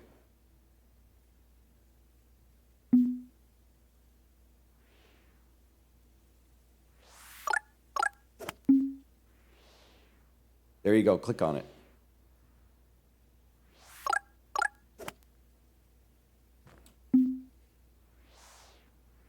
Don't ever tell me I don't... Whenever I say this looks like this, you fucking know I'm telling the truth. Don't doubt my ass. Doubt my ass at your own fucking peril.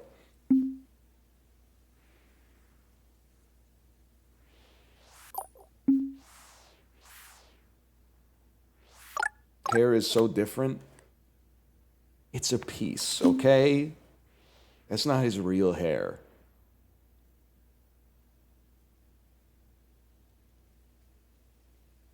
Don't be insane. Oh.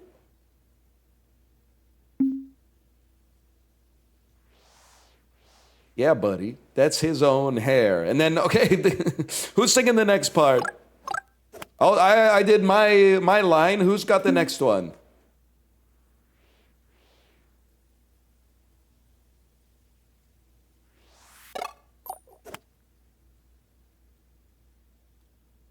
Lucky bounce.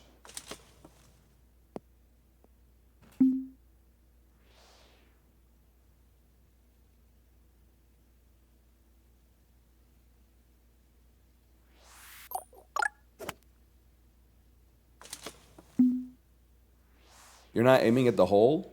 I have a natural slice.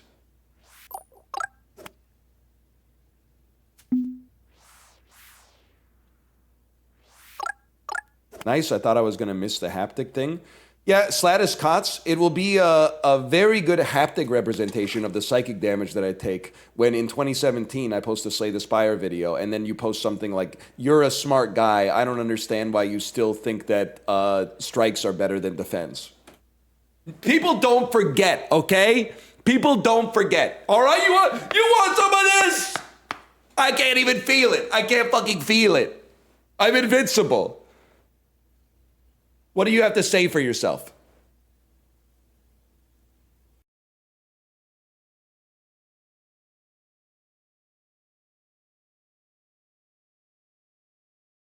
Yo, I needed you to save Slay the Spire back then.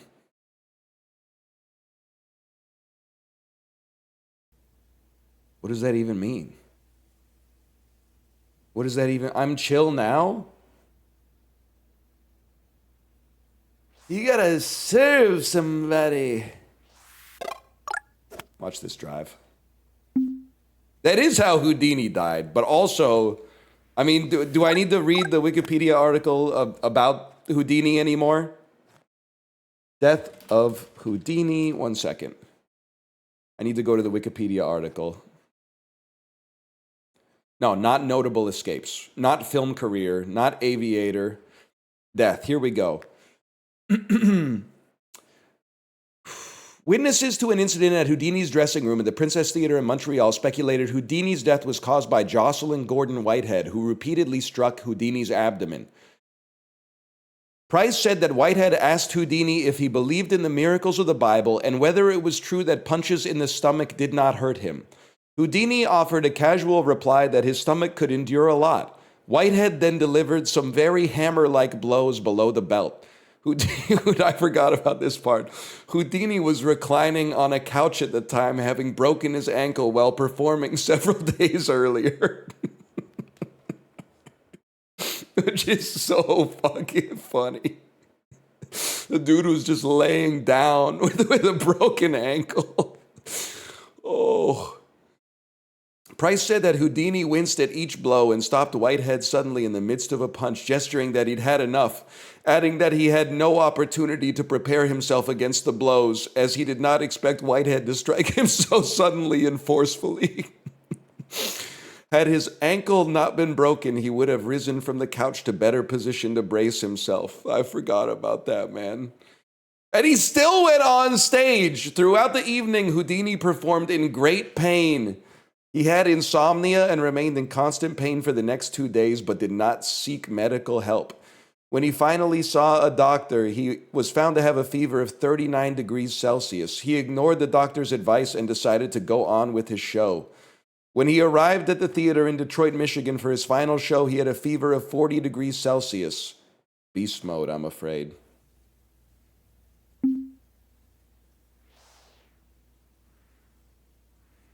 That's entirely his fault? Well, did you miss the hammer-like blows while he was laying on the sofa with a broken ankle?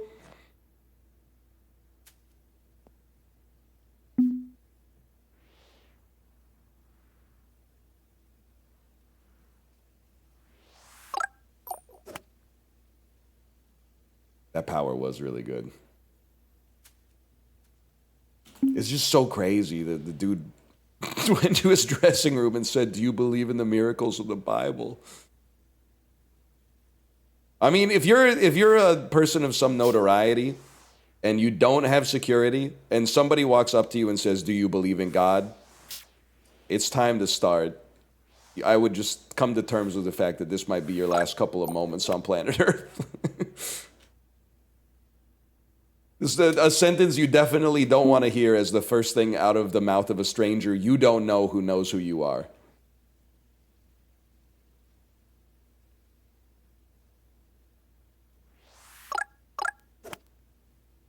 Unless... And let's not even start with the fact, I mean, beast mode for Houdini for taking 0 sick days, but also wouldn't be me getting beaten to death by a guy named Jocelyn. But anyway, he was Canadian though. He was Canadian, so maybe he was packing a certain punch. Who knows, man? Not with the vest on. I'm not gonna do it without me going, yeah, like starting to glow and shit.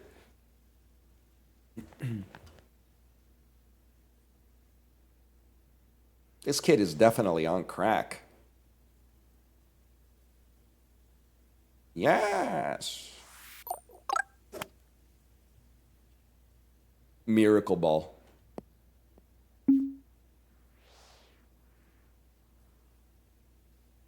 Kate, you know on the power on these goes up to 200, right?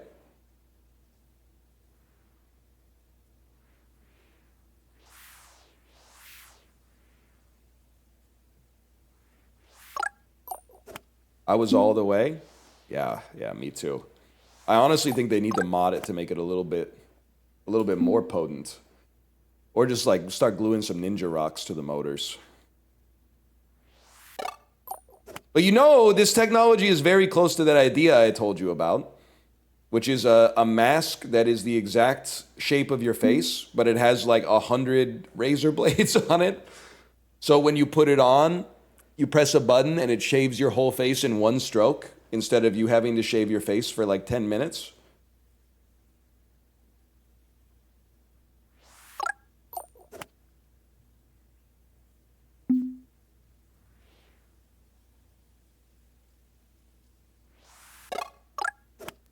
Wait. Kissing me windy?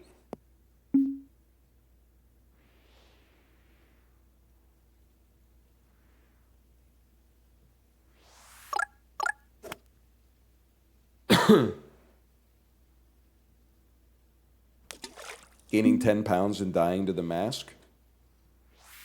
I mean, he was pretty strong. Stanley Ipkiss, bro. How is it possible I'm still not aimed right? Wait. You'd need a helmet, though? Yeah, it would have to be like an add-on. If you call now, we'll also throw in the jigsaw helmet. Shave your entire head with the press of one button.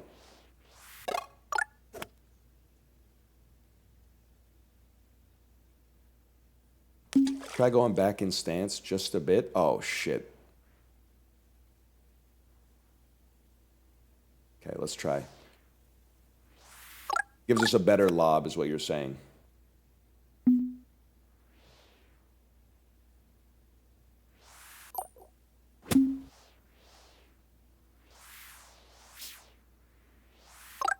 Use a skull shaver?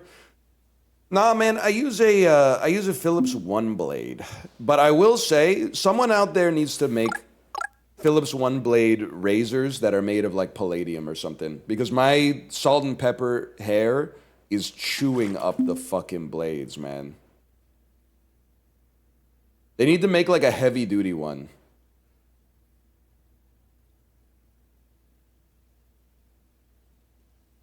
Why are the white hairs so much tougher? I think it's because they're so much closer to death that they know what they're missing. They don't want to go.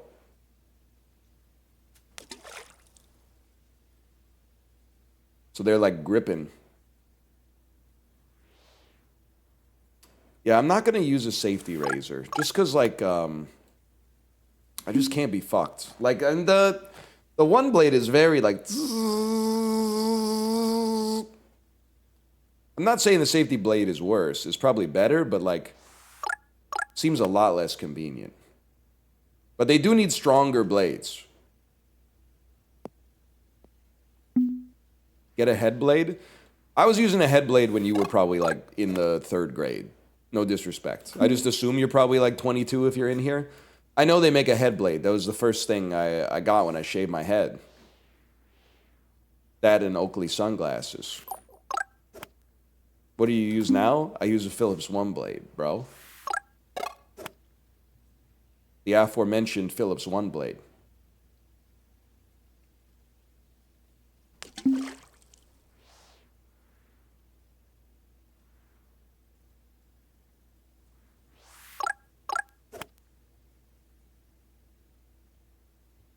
I'm new to the bald fandom. Any tips? Fandom or community? Because I don't know if I have any tips for the fandom. I will say one thing I've started doing is if I see a guy who has obviously had a hair transplant, and you might say it's not obvious, it's obvious, because last time I saw you, your hair didn't fucking look like that, you fucking traitor. So what I've started to do is just look at their hair when I walk by them. Where I normally would maintain eye contact, I just look at their hair just to maybe let them know that there's some fuckers out there who know, okay? You can be on the legal steroids that every man over the age of 40 is on right now. Because the doctor he found on Facebook Marketplace said he had low testosterone, so they gave him some, gorilla growth hormone or whatever.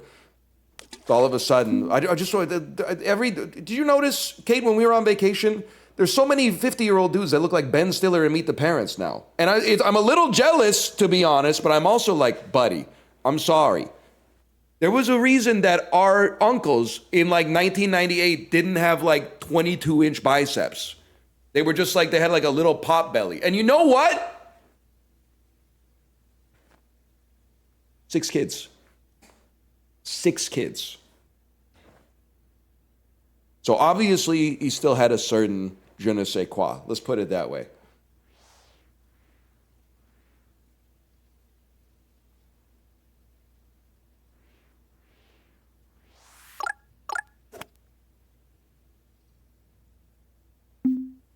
I'm now at the end. I don't know if anybody else, because I might be the first guy to ever reach 37 years of age. I am not the foremost authority on male attractiveness, but even as a straight man, you see guys out there and you go, okay, that guy is handsome. That guy, a little bit busted. That guy, a little bit busted, but in like a handsome way, like an Adam Driver type thing. So you're aggregating data on tens of thousands of faces and running it through your incredible central processing unit like all the time, right? So you're learning a thing or two, or you're building a model at least. I've now started, my model has started flashing red klaxons. This is a cognito hazard whenever I see a middle-aged guy who's too hot. It's like my lizard brain is sending a message that's like a threat in the environment. Like that's an alien or some kind of poisonous plant or something like that. Because 52-year-old men are not supposed to look like that. So then I'll see like a 52-year-old dude who looks normal, but maybe he's kind of like in shape and 6'2", and I'm like, that guy is probably hot as hell. But then this dude who is on like legal male steroids and has had 7 hair transplants, I'm like, something's not right there, man. Like when they start to look like a jacked Santa Claus, like it hits the uncanny valley for me or something.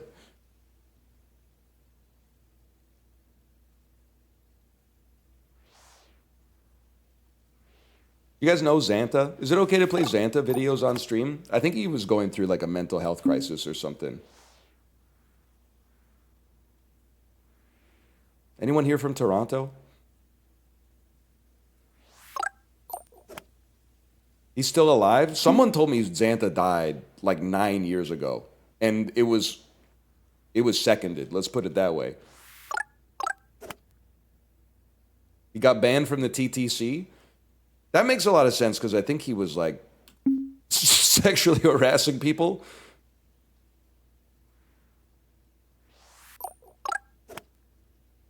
Is he like a weird beast from Star Wars? Well, listen, let me see what they got going on here for Xantha. I only became aware of Xantha when my friends from Toronto came to university and started teaching me about Xantha, who is kind of like a cryptid who lived in Toronto for a while. Why do I only, when I search Xantha, I only get video essays about Xantha? Real Xantha videos. I don't want to watch Toronto Xantha documentary full. I don't want the tragic story of Xantha. I'll wait for Librarian. Librarian will figure it out.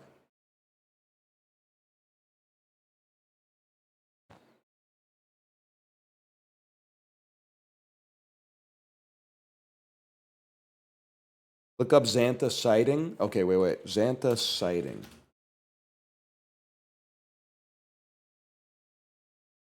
Xantha, a Toronto legend documentary. Motherfucker. The quiet sadness of Xantha. Librarian posted. He has a YouTube. Okay, but I need this to also have some... Yo, wait. Xantha goes head-to-head with TTC Driver. There's got to be more popular videos of Xantha than this. Let me just double-check this one really quick. What's the problem? I accidentally blew smoke out of my mouth. I'm sorry. I accidentally blew smoke out of my mouth is crazy. The bus driver's kicking him off because he blew smoke out of his mouth. Can I have a transfer? I told you, I'll give you a transfer. Get off my bus. Why are you kicking me out the bus? Get up. Do you know who I am? No, man, I can't watch Xantha say, do you know who I am? So this, without context, probably doesn't hit as hard. Xantha's a guy who goes around Toronto with his shirt off and a Santa hat on, going like just kind of making sounds. But he was really, really jacked. He would just go around and I don't know, approach people and just do a bunch of push-ups in front of them.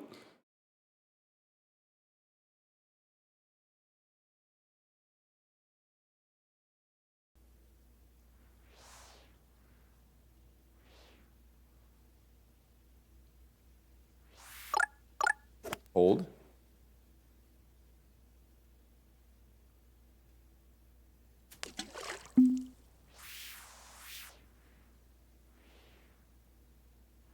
I did not say he sexually assaulted someone, Keenan. I said he sexually harassed someone. Still really bad. And I don't know. That's hearsay, okay? But two different things. There's a delineation between the two.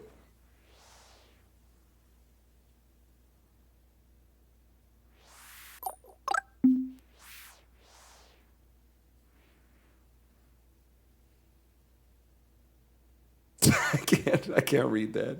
I can't read that. He walked around a festival 10 years ago with a sign saying, please Google Xantha. Xantha was kind of Vancouver has Roller Girl. Like a local character of some notoriety.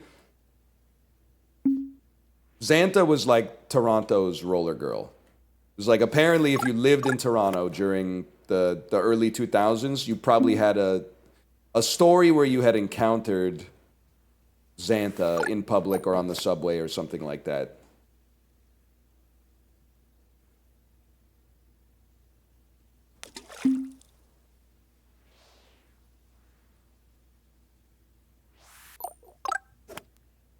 Christmas came early, Xantha's back. Wait. From 13 years ago? From 13 years ago? I got into a run-in with this guy on the Kiel bus north of Kiel subway. He kept going on about how he got evicted from his place by a landlord who was part of the Jewish mafia. Bus driver blew a fuse 5 minutes into the ride and tried to kick him out. Xanta got off and proceeded to hang off of the windshield wipers until the cops came. That's classic Xanta. That's a perfect encapsulation of the character of Xanta. Okay, the top Reddit comment there has characterized him way better than I could. Off the windshield wipers. That's damn impressive.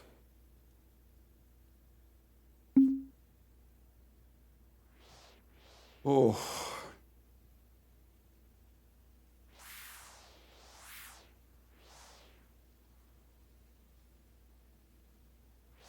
We used to be a proper country, man.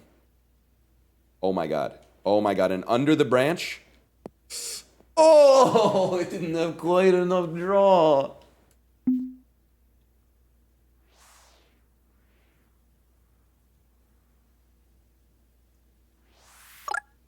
Wait, that's like the same shot. Oh, but 10 times more powerful.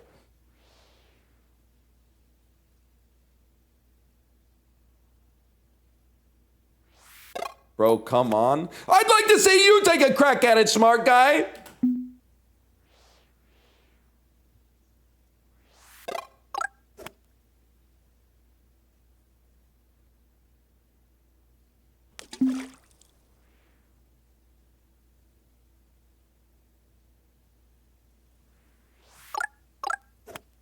That's pretty good. That's not good at all. It has to be a hole-in-one. For me, it has to be a hole-in-one, yeah. And this is literally just a warm-up until we get the real par 3 hole-in-one as well.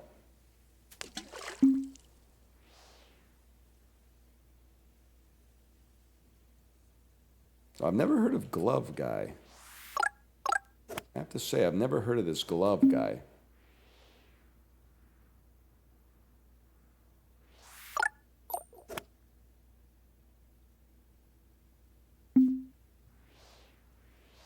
Halifax Glove Guy? You sure it's not Michael Jackson? That's the only glove guy I know.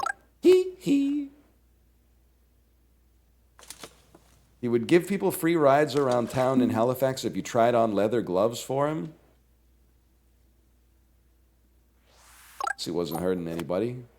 Hopefully.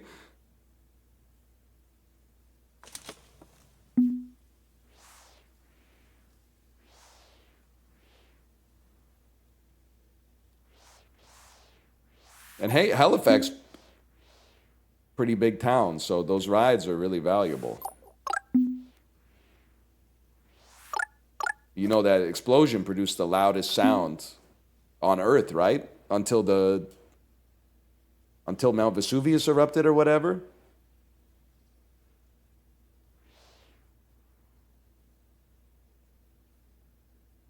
Something like that.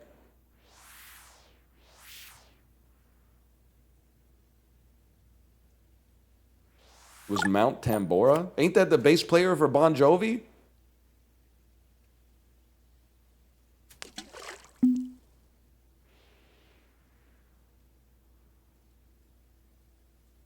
There's a guy doing charcoal portraits of boyfriends sticking their tongues out at the Harry Styles concert now. What is this? What does this sentence mean? What does it have to do? Is this another character like Glove Guy? Is he making a name for himself as charcoal boyfriend drawer at the Harry Styles concert? Is this are boys sticking their tongues out to be silly at the Harry Styles concert, or to be like, I'm only here because I don't like Harry Styles or something? Like, what's going on?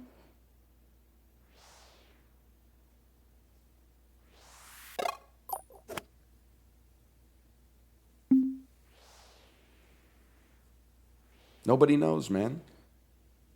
Is Garbage Bag Wizard still hanging out at Broadway Canby? Kate, do you know Garbage Bag Wizard? I only know Baklava guy at Broadway Canby.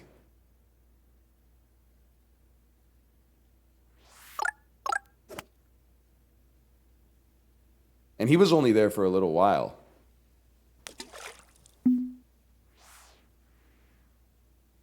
Baklava guy sounds chill. I mean, if I remember, he was chill, by the way. If I remember correctly, he literally would like go to Costco, buy a bunch of baklava, and then just sell it in front of the train station. And then people were like, we love baklava, guy, because we can get baklava without having to go to Costco. Wait, hang on. Video surfaces of elusive TTC leprechaun? 12 years ago.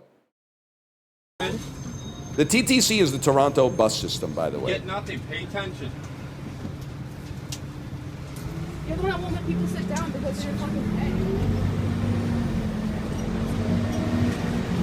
From the National Post.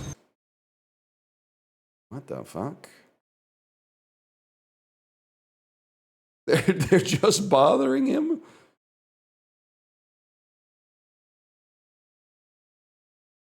TTC leprechaun, aftermath of alleged TTC assault.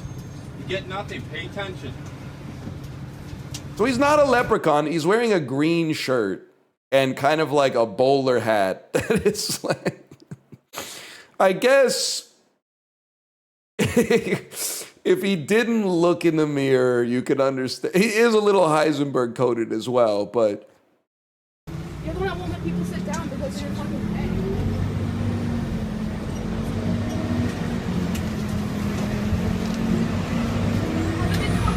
Don't touch me. Don't leave me alone. I don't talk to airheads. Real man you are. Can't let a woman sit down. Pay attention. what is he playing, man? I want to know what he's playing. No, you get nothing. Pay attention.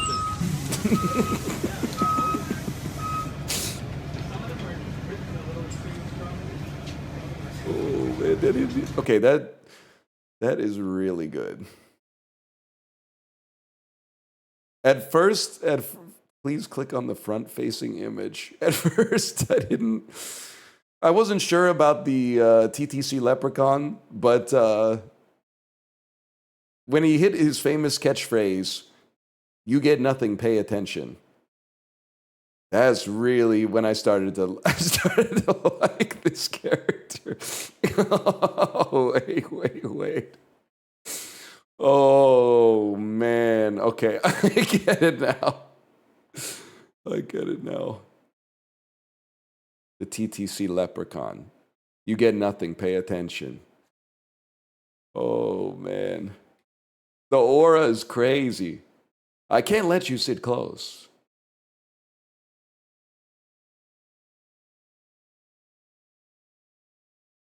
Oh. Are you on his side? Like, sounds like, I mean, he didn't want to talk to any airheads.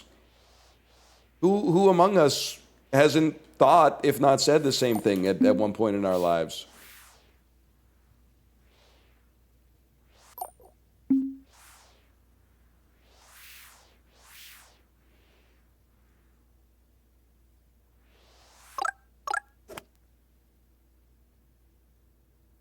Oh, man. TTC Leprechaun with the profile photo would be awesome for Counter-Strike. And then putting the haptic vest, rolling up the haptic vest, shoving it up my ass, and then just standing out of cover at long doors.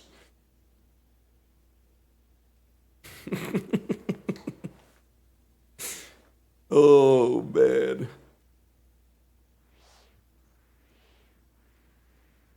I don't flash for airheads. Pay attention. Hey, TTC, can you buy for me? I don't buy for airheads. You get nothing. Pay attention.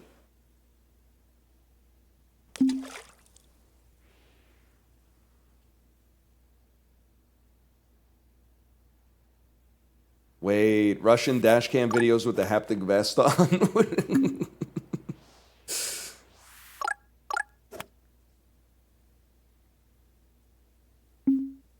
I still think the South Korean dash cams were some of the craziest, man. Because the cars will just be like driving, and then a truck will just fall apart. Like the back of the truck will just like jackknife out of nowhere and like flip over 10 times in traffic.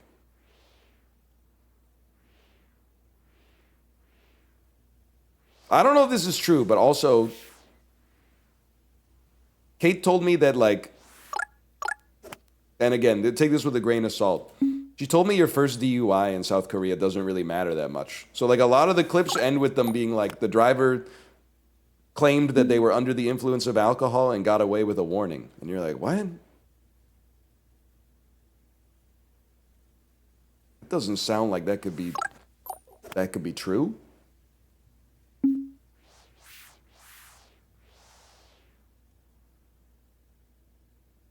Wisconsin type shit. Isn't your first DUI in Wisconsin like it's a misdemeanor, right? Instead of a felony?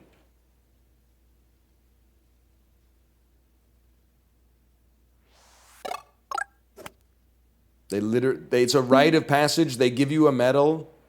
They don't give you money. Come on. Most states are misdemeanors until the third offense. What the fuck?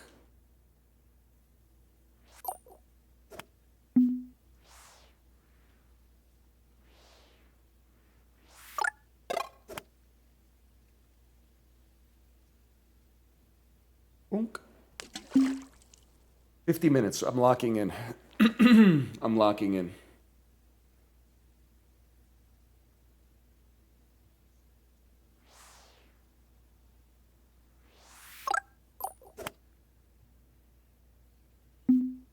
Press C a bunch.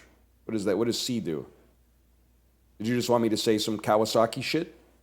You're not even aimed at the hole? I have a natural slice!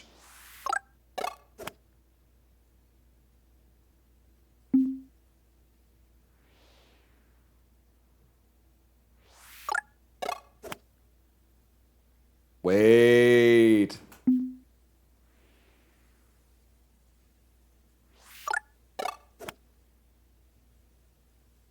Whoa, we're iterating? We're iterating? Oof.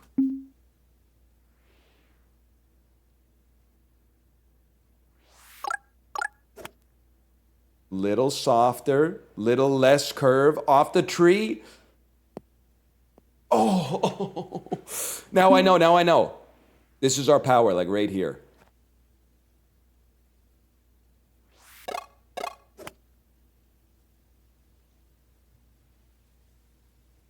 Now that I'm actually, now that I'm actually paying attention to where to put my power, we're actually gonna get it. Wanna now! Wanna now! Wanna now! Walder, come on. Is his name Walder? Wander? I got him confused with the Frey dude from, not the band, from the Game of Thrones.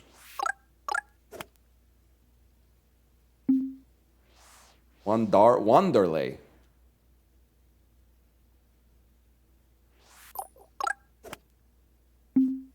Where did I go wrong? My backswing. Forgot about that song. It's to the right every single time. No, the fuck it isn't. Look at this one. That one's not enough power.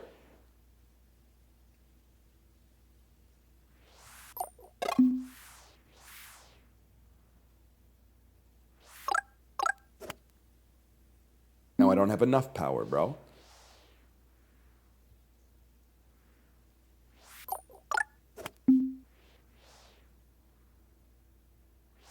I got my arms all shrimped up.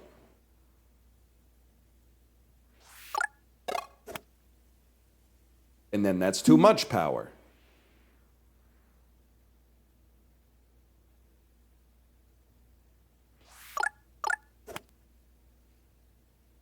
Wait, that's pretty good.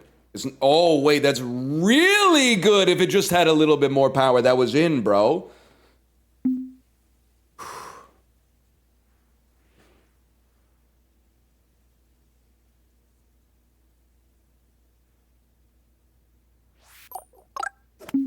No, it wasn't. It was crooked. No, the fuck it wasn't. It was bang on.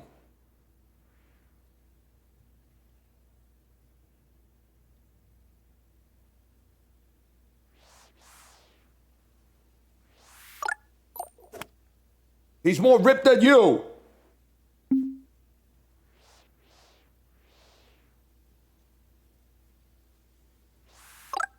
The hell was that? bullshit.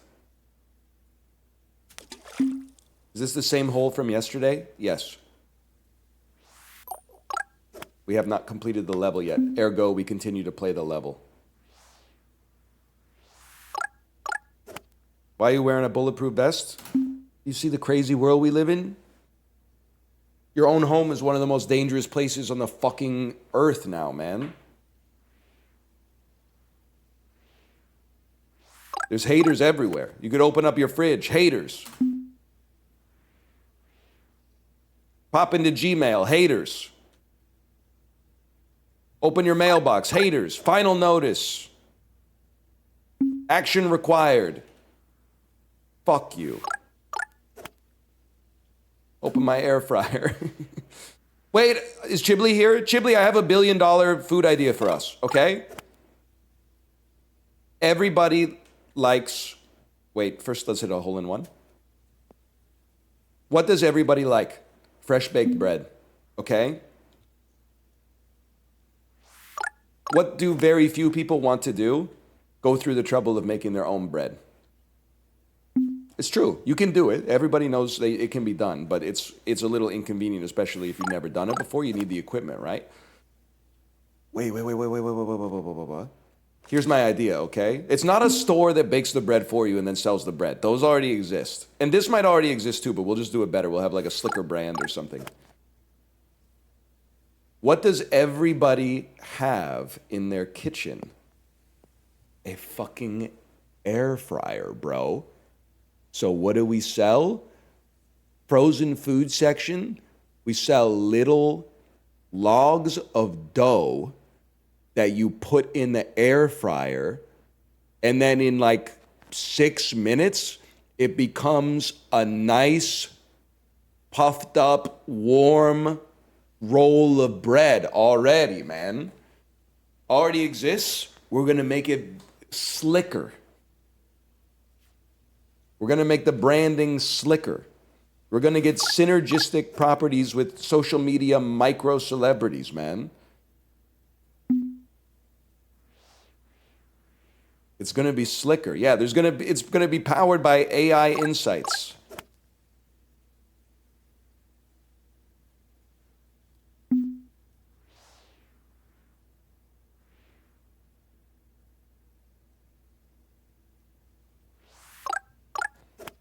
They made fun of Thomas Edison when he invented the toilet too, okay?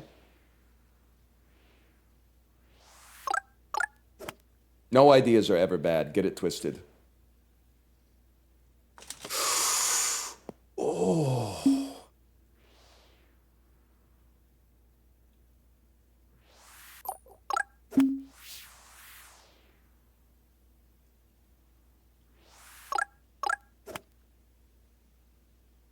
Not quite, not quite.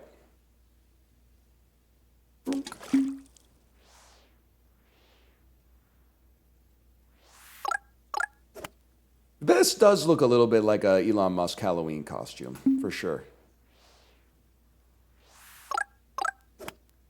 Are you interested in watching Mile End Kicks? It's about Montreal in 2010. I'll watch it on one condition. Do they have Spencer Krug in it? Does Spencer Krug make a cameo?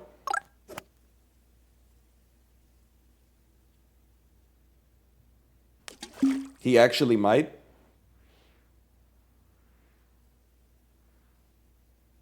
I'll watch it then. She is the director who also did I Love Movies, right? That movie was good.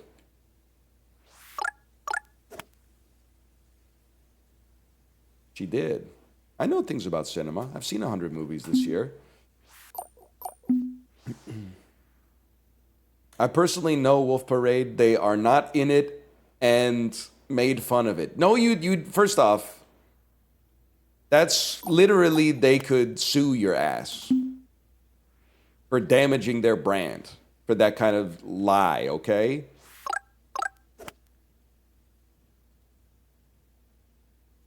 Your dad is not John Wolf Parade. Now, if you told me your dad was, wait, give me some. You told me your dad was the lead singer of Library Voices from Regina, Saskatchewan, I'd be like, okay, I could buy that. But I do not think your dad is Dan Beckner of Handsome Furs and Wolf Parade fame, okay? Does Library Voices have a cameo? Does Obi Jew feature prominently in the movie? Has anyone here ever been to the Hillside Music Festival?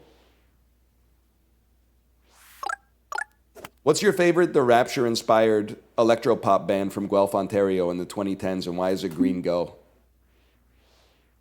Which Hillside? The music festival, bro. Not Hillside Inside in February, okay? I'm talking about the OG. You wouldn't fucking get it, man. You've never seen a show at the Toucan.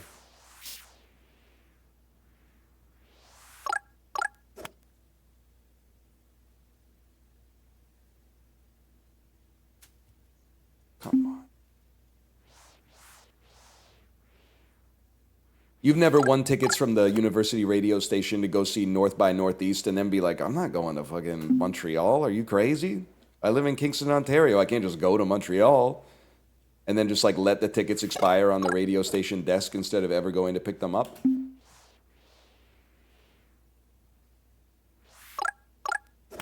It'd be a different story if they gave you like a Greyhound ticket too, but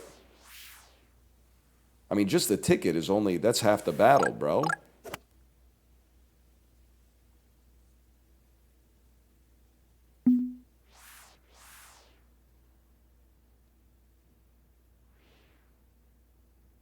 Hold up.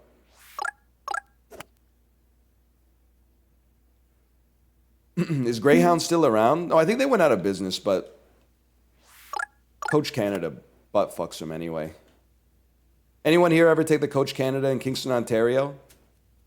They drop you off, you gotta eat at that fuck-ass Tim Hortons across the street because there's nothing else? There was an incident? You mean when...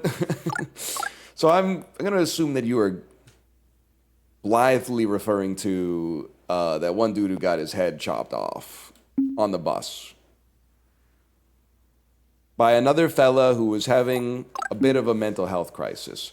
What is crazy to me is, like, I'm not making light of the situation, but everybody acts somehow like it's the bus's fault or the company's fault. Like, what is the driver supposed to do in a situation where a dude takes out like a machete and chops off someone's head? He's like 20 rows in front and he's freaking the fuck out too, man. Like, what is he supposed to do? I don't throw any evil on the bus driver there. Bro was probably getting paid like league minimum. All of a sudden we want him squaring up like unarmed against the dude who just cut off a motherfucker's head? No thanks. Don't give me that, oh, it's his job. Like, if he wants to go hero mode, then that man is an angel. And he is a hero. But at the same time, I don't know, he signed the contract. He's the one wearing the Coach Canada fleece with the logo on it. Like,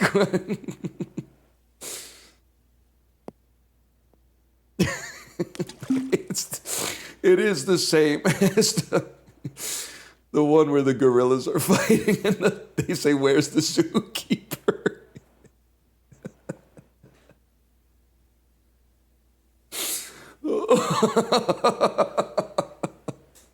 That is good. Oh. Wait. Where's the zookeeper is so fucking funny.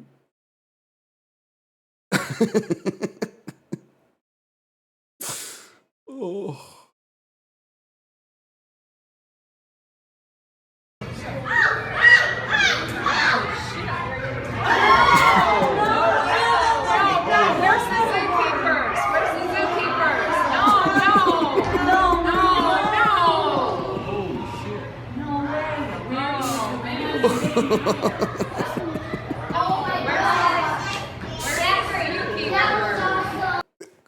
Wait, who said that was awesome? That's sick.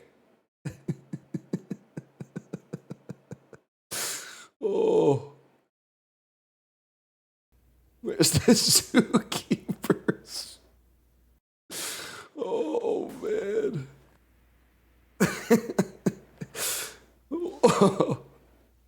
They do fight cool, man. Like, one of them was jumping in place. It was kind of awesome. And also, they both walked away. They seem fine. They're probably friends now.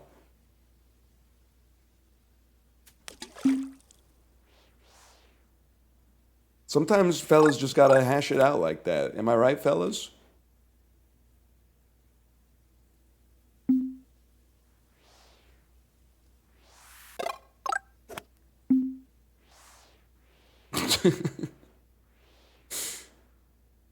Well, everybody's laughing until the zookeeper comes in. Yeah, and he's an even bigger gorilla. Exactly. He's like a gorilla that's 4 times as big as the other gorillas. He comes out in those, like, the same gloves as the UFC refs. Break it up! Break it up! Hey! Hey, break it up! Let's get it on! He's always saying, let's get it on. Is that guy still around? Is he still doing the start of the rounds? The dude who says, let's get it on? Big John. Big John McCarthy. Sometimes he says fight. Big John McCarthy. He hasn't been doing it for 15 years. I was watching back in the Tank Abbott days when you could still like gouge people's eyeballs and shit. I should not have been watching that.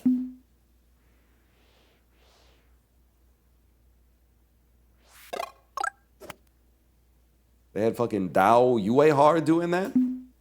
Sorry, I forgot. English chat.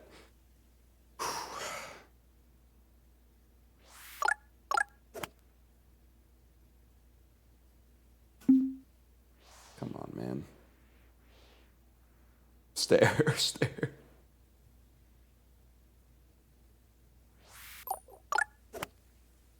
How's the Chinese going? Tai hao le.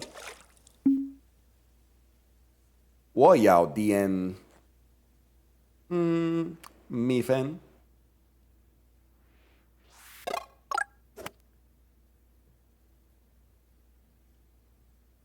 How about that?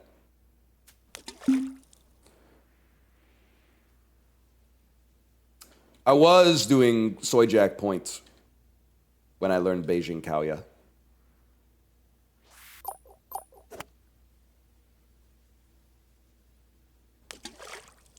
And then you're saying some shit like, Beijing Kaoya, Han Beijing, Ye Han Kao. It's very Beijing and very roasted. Don't say boo how. I don't know what funny is yet, but don't say whatever. I'm working hard, okay?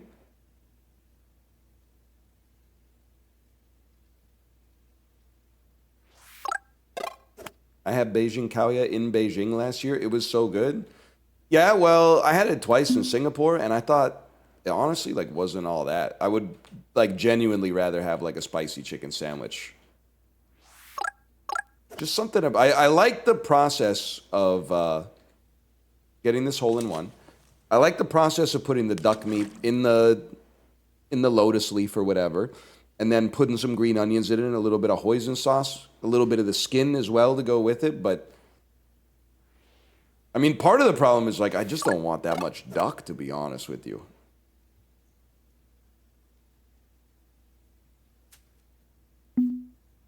Give you like a lot of duck. You really need to be going with some big time eaters to make it worth your while.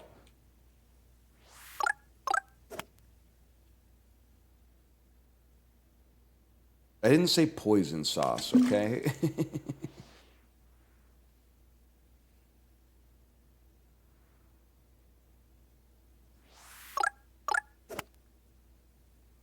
Come on, man.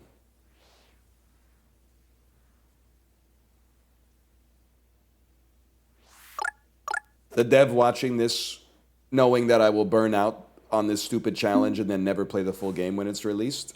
Hey, NL, thanks for playing our game. Let us know if you want us to drop you an email when it comes out.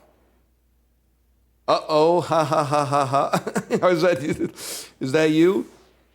Nah, man, I'm doing it to myself. Can't blame you.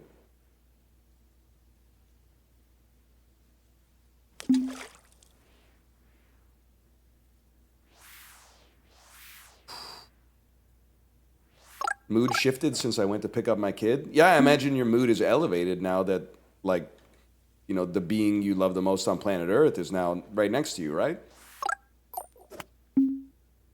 Not like you probably had a bunch of shit that you wanted to do that now is going to be, like, a lot harder to do.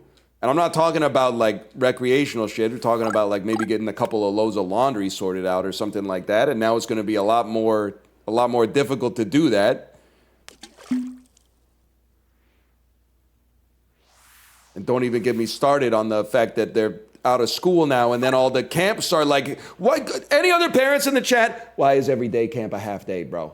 Why is every day camp a half day?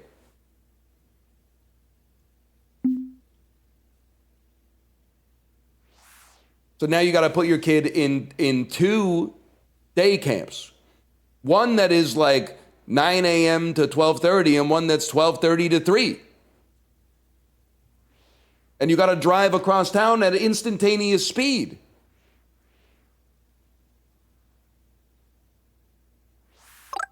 As a teacher with no kids, I love summer vacation. You literally have to say the opposite of that or people are going to hate you. You have to say, actually, we still do work on our summer vacation.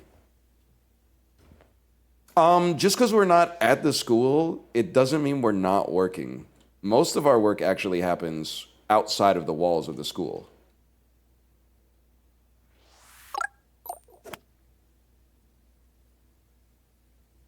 This is true, but at least it's kid-free. Oh, well, you know what? Fair enough.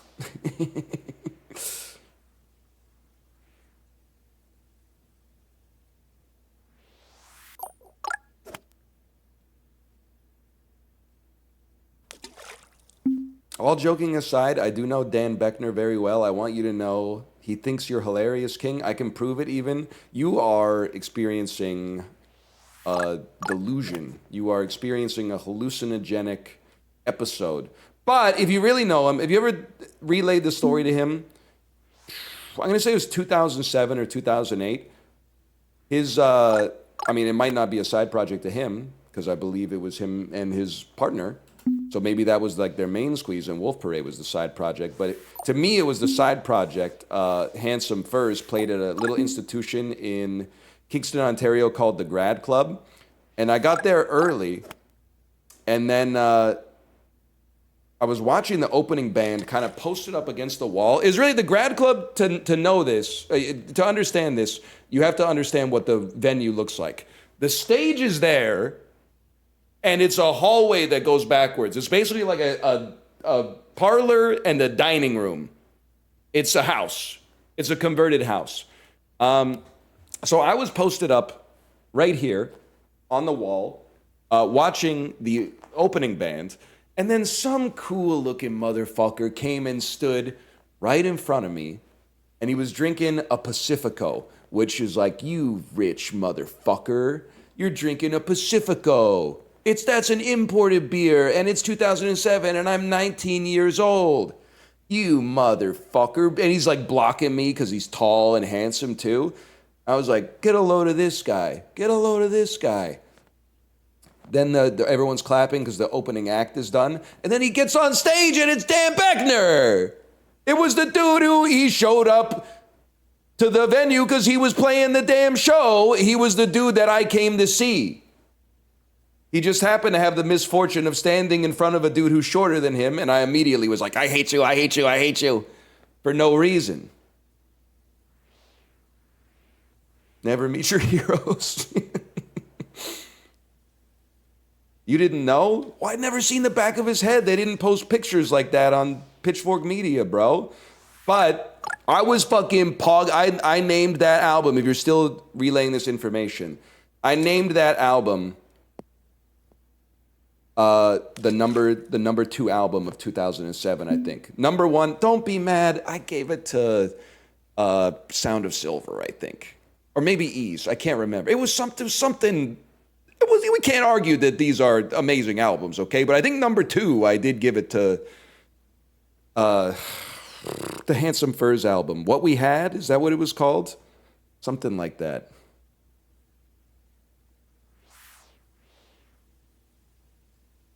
Yeez is 2005? No, the fuck it isn't, bro.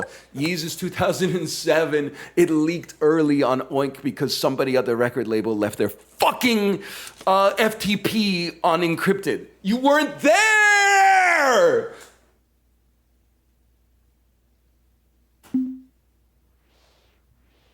That shit leaked in like September 2006 because of an unencrypted FTP, and then officially came out as an album in stores in like January, okay?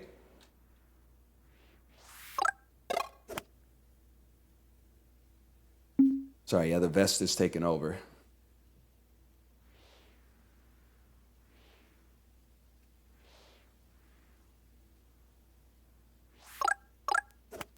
Great album.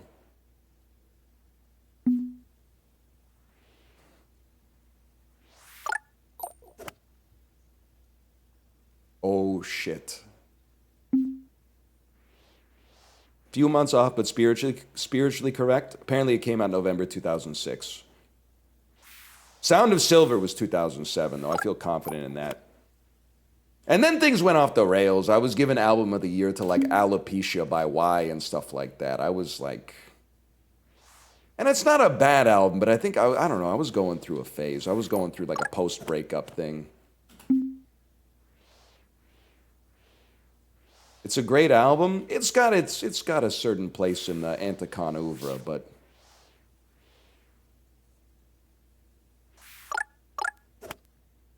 Now watch this drive. The indie rock hole-in-one, they said it couldn't be done.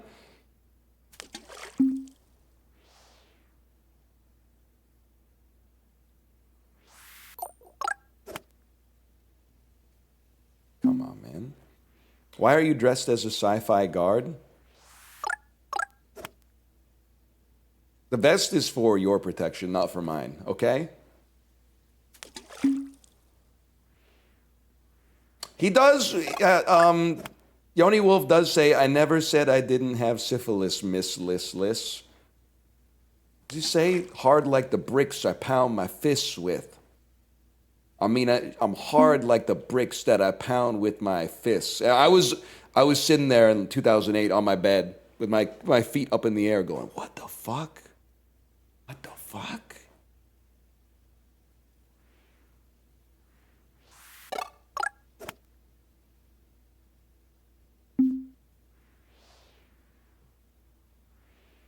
At this point, you need text on the screen explaining the vest. I'm happy to explain the vest to anybody who needs to know.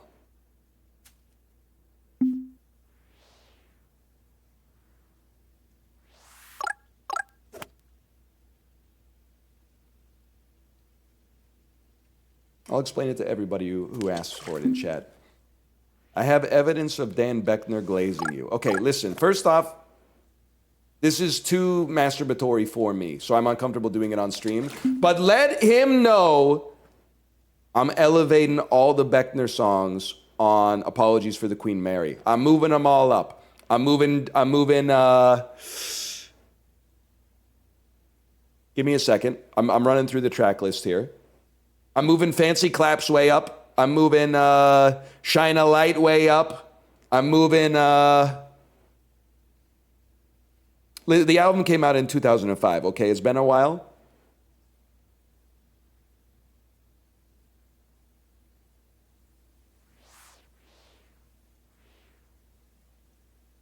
Fancy Claps was a Spencer song? Forget I said that. I'm moving that one way down.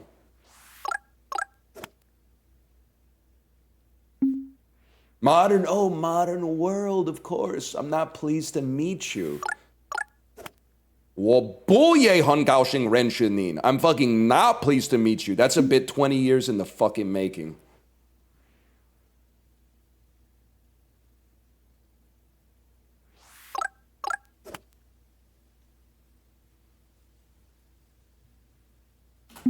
Kevlar streamer. You know, the streets got me stressed something terrible. A future in a maximum state pen is Grem.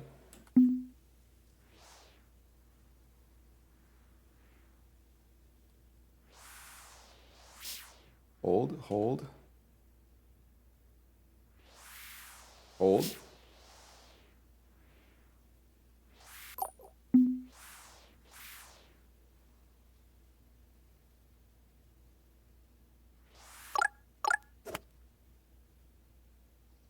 It has a rakish angle.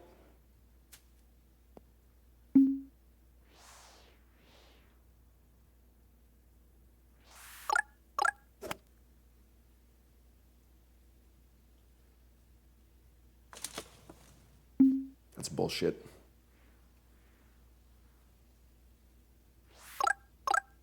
Can't believe you're still at it. What else would we be doing? Playing Star Wars Monopoly? Heroes versus villains? We got a platinum trophy yesterday.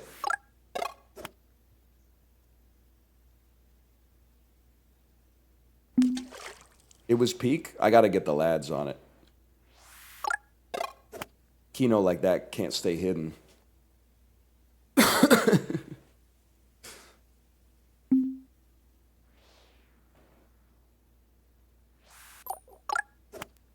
Corey was pissed you played it without him. I don't think that's true. He was playing Mecha with the squad yesterday. AOC, Ilyan Omar, with the other members of the squad. Forgot who I don't think it's Marjorie Taylor Greene. She's on a different squad. I was gonna say the Squirtle squad, and I thought better of it.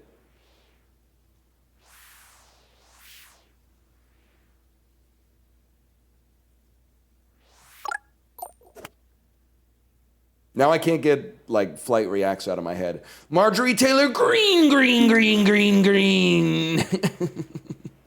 Has he ever done that? He's a clever guy. I think he would have done that by now.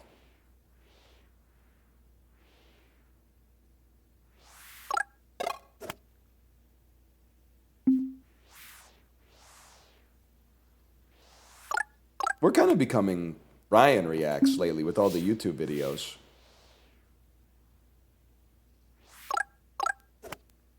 $20.58?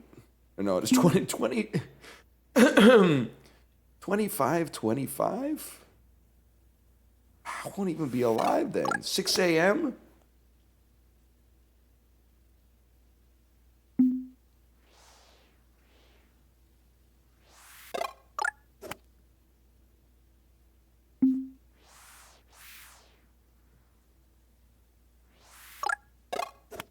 Check this out. What did you think about the Portugal-Croatia game yesterday? I didn't watch it.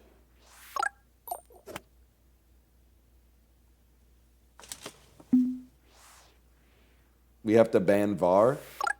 It spawned an interesting discussion in my Discord, which was like,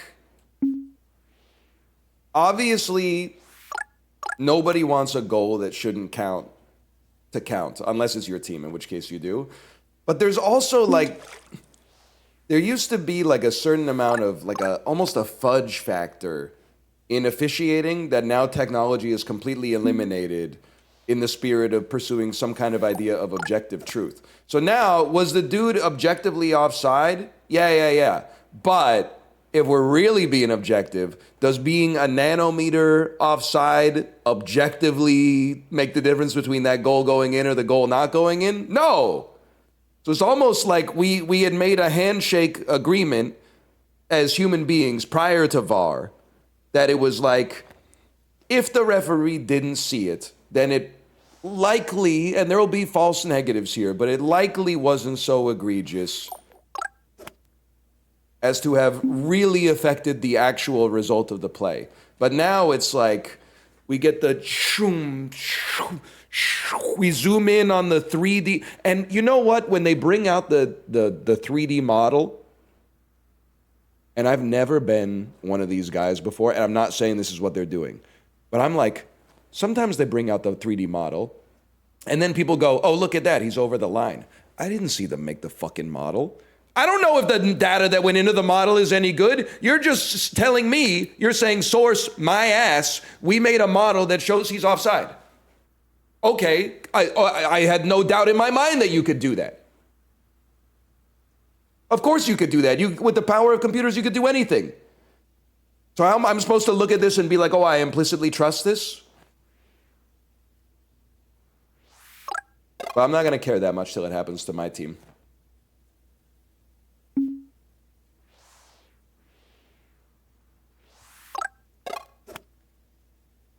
Oh.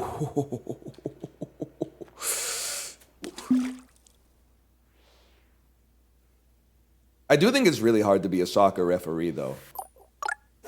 Because there's like times that you just like can't call something. Unless it's the Belgium Senegal game. Then you can call a penalty in the 120th minute or whatever. But otherwise, it's like something that would be a penalty at like minute 8, you can't necessarily be calling it at minute 87. You're deciding the game. You just got to let him go almost no matter how egregious it is.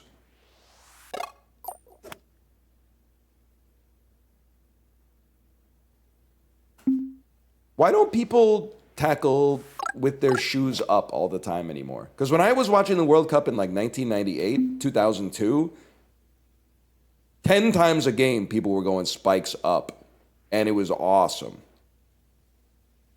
Because that's how you knew they really fucking wanted it. Game's gone soft. I did laugh when we were watching, I forget what game it was, but where the dude got the VAR red card for covering his mouth during a confrontational moment. Kate was like, what was the red card for? And I said, well, the referee's going to say it. And then the referee came out, after review, number 10, decision is red card, covering mouth in a controversial moment. And I went, what?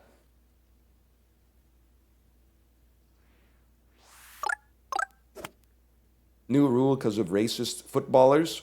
Saved myself by fixing the message real quick. That's probably what you meant to write. Listen, I watch sports. I know they're probably saying some vile stuff. It is really funny, though, to give someone a red card for covering their mouth.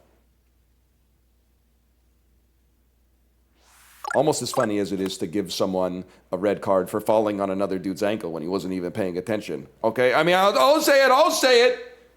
They got a hit out on him.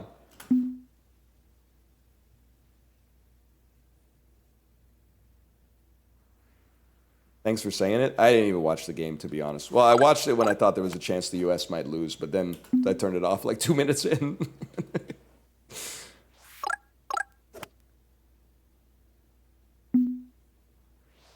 Like, I thought the Bosnian team was supposed to be good. They have a guy who I've heard of. And he can't be that old. Yeah, Edin Dzeko. He's 50 years old. He's 900. You're thinking of Methuselah.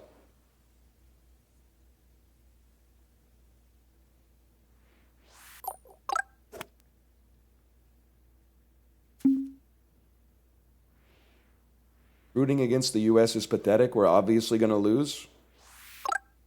I'd root against you in everything, basically. Soccer ain't special. It's not like I go into every tournament and I'm like, I'm going to choose who to root for based on, like, their odds.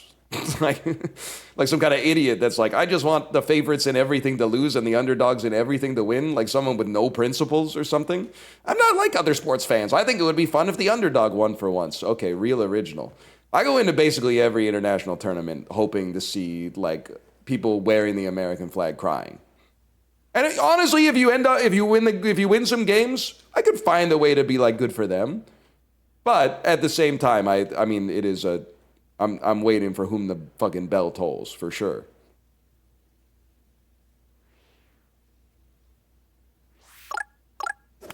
And it's so fucking fucked up that You guys are having such an awesome year for like international sports competitions. You're fucked up. Fucked up president.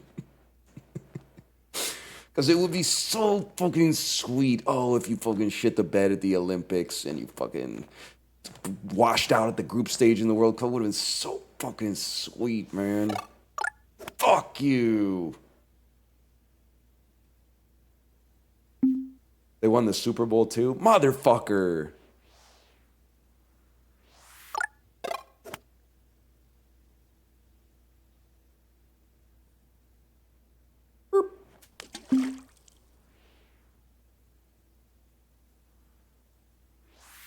We also won the NBA. Nope. By geographical latitude, the Knicks are like the second most Canadian team. Raptors obviously further north than New York, but I think New York might be second.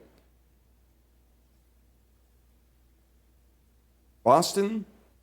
Boston's more north than New York?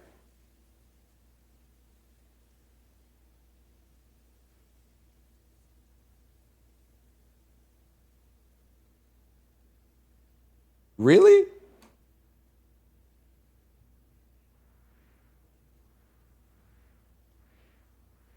Then New York City?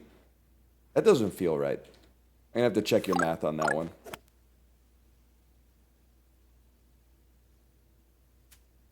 Portland is more north than Toronto? That strikes me as something that could be true. Because it feels like Toronto is as north as Vancouver, and Vancouver is very close to Portland. So when people from Toronto come to Vancouver, they're like, why isn't the sun going down at 5 p.m.? I'm like, bro, because the sun sets at 10. You've never seen the sun before? We got a different sun out here.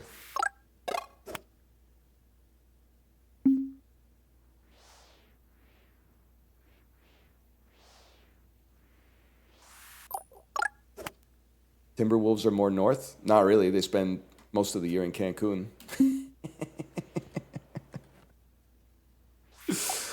Oh.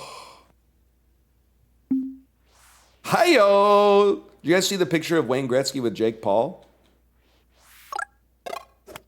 I keep my head on tight. I don't want to play till it's night. I can't sleep. I can't sleep. The new Wolf Parade stims are on the table now.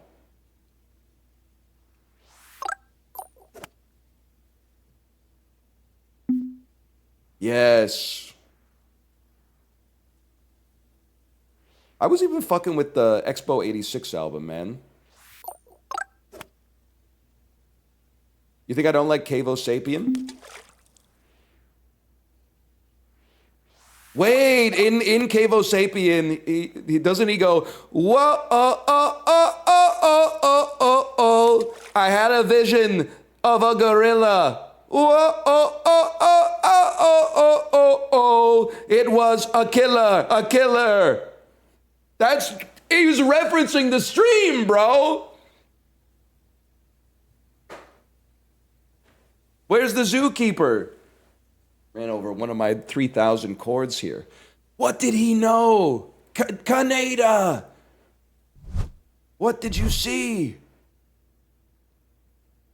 6 minutes?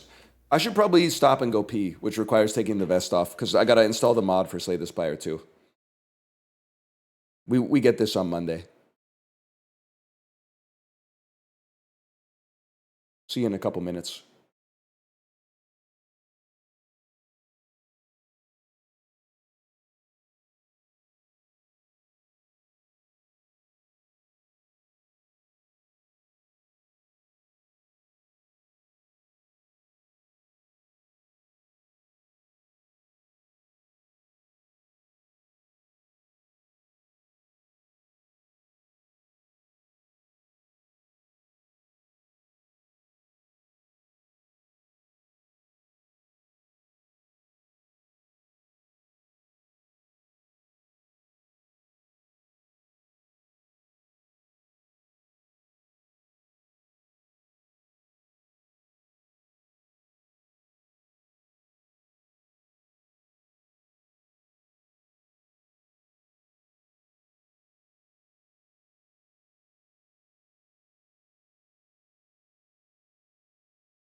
Sorry, guys, eating some dried mangoes.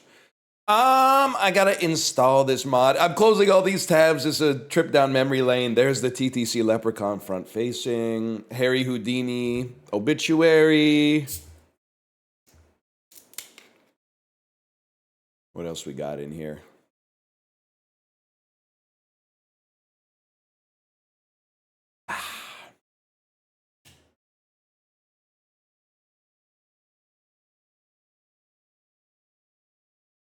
You know the TTC Leprechaun VIP, Daniel? Oh, wait, I gotta turn my vest on. Whoa!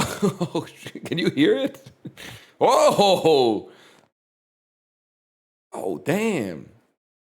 Damn, shorty, okay.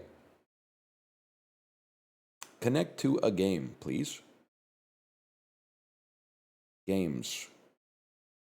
I'd like to learn more about connecting this to Slay the Spire II. How to play. Download the mod file.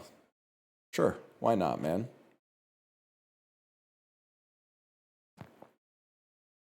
Oh, you wanna run some code on my computer?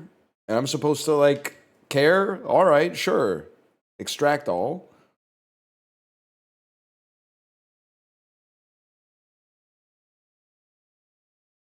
Seems like a perfectly trustworthy company. We're gonna copy that. Navigate to the Slay the Spire 2 game folder. Now that's going to be tough.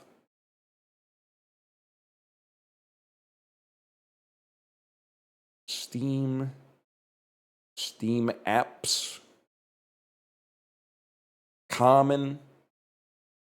Slay the Spire 2.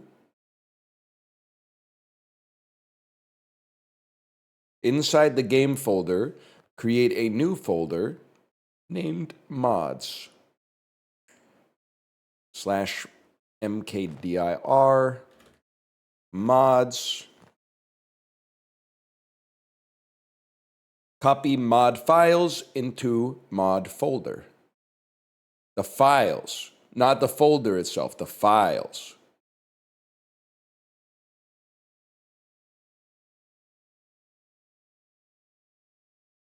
Let me see. See, they say files, but then they drag the folder. So this is why I'm glad they put a GIF there. Because sometimes reading the card doesn't explain the card. Slay the Spire 2, mods, haptics mod DLL. Launch and play Slay the Spire 2. Pair your haptics device with the B haptics player. I would like to connect to a game. Start the installed game. Device will be automatically connected.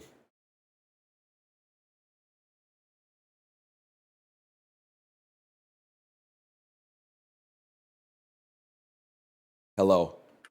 Hello. I think I have it set up. Okay. I turned it on. It tried to touch my butt, though. What? You try to turn it on, but it try to touch your butt? I turned it on and went like, whoa, what the? Damn, shorty. Okay. When you turn it on, didn't it go like... It did. It all vibrated all over, right? Mm-hmm. Everywhere. What's up, y'all? Yo. Hello. Are you guys being properly vibrated this morning? Yeah. Dangerous question. How aggressive have you guys been with the dial? I'm setting it at 200% and leaving it at 200%. Wow. How would you describe your pain tolerance? It's not painful. It's not painful. This is enhancing gaming. Right. This is not self-harming device. Because that would be against Dan Clancy. This is hurting me. And Kate made me do it. No. On the yard one time, Slime made a game show. I forget the name, but he made us wear what's the things that electric shock you? TENS devices. I think I watched it a little bit. Yes. It was to simulate the pain of having a period, right? Yes, exactly right. Yeah, and he made us put it on our well, yeah. And anyway, he put it to the max on me. And it hurt a lot. But I'm really good at pretending it didn't hurt. But he kept trying to get me to crack, but I didn't want to give it to him. But it hurt a lot. And I still have never told him this. He thinks it didn't hurt me at all. It's not gonna hurt you. This is enhancing gaming. Ooh. I've put it to 0%. I'm not even worried about this. One second. I got. Whoa! Oh, wait. What are you doing? What are you doing? I think I got it on. I got it on 200 now. You just dial it to red, no? Yeah. Well, it's I don't know. It's like it's pink, I guess. I'm gonna turn mine up to blue. I'm light blue right now. Light blue. I'm on 200% vibration. I'm actually jailbreaking it to making it to make it more vibrative. Oh, can you hear that? I thought you were listening to me. Are you hearing mine? Did y'all set yours so that when the audio plays, it shakes your body? Wait, how do you do that? No, it doesn't. It does Wait, not audio do to that haptic? either. Yes. If I play a song, it vibrates throughout the entirety of the song. Oh my god. I don't know if I want to do that. It's persistent. So like if you play that? something from Spotify, it vibrates your whole body right now. Yeah, I'm listening to Spirit Tracks, Legend of Zelda, Realm Overworld, and it's going crazy on my tummy. You think it works with Amazon Music? I don't think a lot of things don't, should. even though it's a big company. A lot of things don't. I remember I had Amazon Music, and all they had for the first 3 years of their existence was one Charlie Puth album. I listen to it every day. Let me see if it works. I can connect it to my stream, and anyone who gives me donation, I can do it. I don't want that. Got my dick stuck. It's not. It's called enhanced money making. Yeah, it's not. It's not vibrating for me at all. It's not vibrating for me. Do I have to? Did you enable audio to haptics? I'm on the settings menu now, but I don't know how to turn it on. I guess. Oh my god, I do have the audio haptic on. How did you do that? Ah, it's vibrating too much. Do not turn it on. How did you do it? How did you turn it on? Stop talking. Stop talking. It seems to be maybe de-hancing her ability to communicate. Oh shit! They've applied the pop preset. Did you get it? Because I can't figure out how to turn it off. I think I'm FPS voice mute as my game profile. This is too much. Audio to put me on bass, please, and then audio to haptics. Do you guys hear it? Audio to haptics on, please. What do you guys keep saying? Can you hear it? Hear what? Hear my fist vibrating so crazy. Oh, no, I don't. Oh my gosh. This is bullshit, it off for man. you, Ryan? It doesn't work for me. Okay, did you turn on the B-haptic player? Yes, I have B-haptic player open. I need to experience this before we... Okay, and then top left, you know, I'll just show you. And then ooh. In the screenshot, the top left, right underneath, it says audio to haptic. Yeah. There is that circular music note thing on. Yeah, you click on that. I got it on. Mine's on pop. Maybe it really doesn't work with Amazon Music. No, but now, for me, it's not about the music. Every time anyone talks, it vibrates. Wait, if we talk? Yeah, that's what I'm dying. Ah. Yeah, see, that went crazy. Oh, it does work if I set it to pop. Okay, Yeah. I'm also on pop, but I'm getting no juice. Okay. Wait, hold up. You have it to pop. Let's stick together here. And when you go to audio to haptics, it says pop applied in the top left. Pop applied. Pop applied.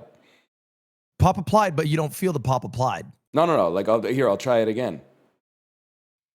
Underneath it, does it have audio to haptic off or on? Wait. Turn your meter up. It's all the way up. Is it? I'm seeing white. Yeah, I'm seeing white. Wait, how do you on my stream? Yeah, yeah, I'm open looking your at your stream. stream. Okay. And now I'm talking. It's still white. God damn it!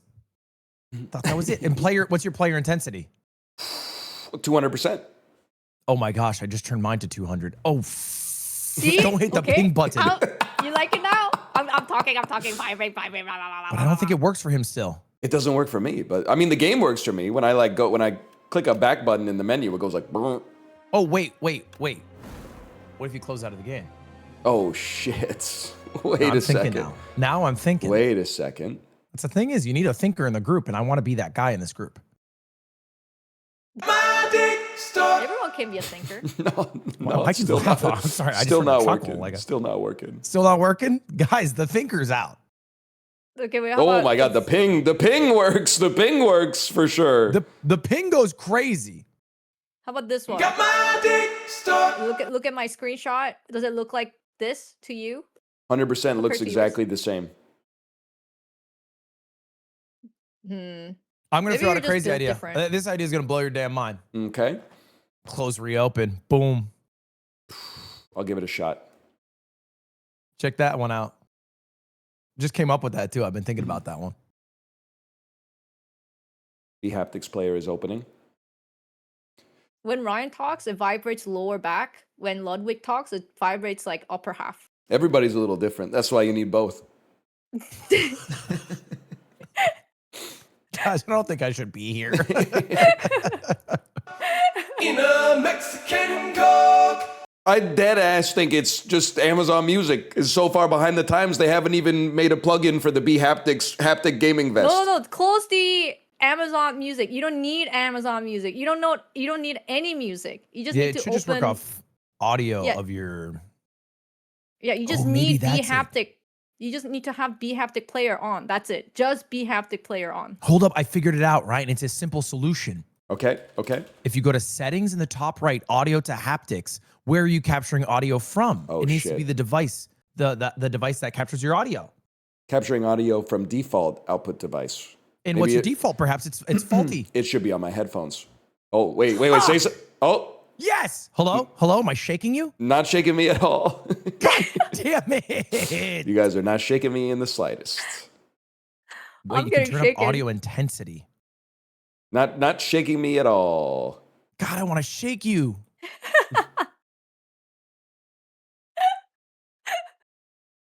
Let's see. Maybe Spotify? Nope. They want me to make an account. I don't think that's gonna happen. No, try YouTube. Try YouTube. Just a YouTube video. But the thing is, it should work from my voice. If it works Yeah, from, just the voice. there's a haptic visualizer. Got my dick stuck in a Mexican Coke. Sorry to say.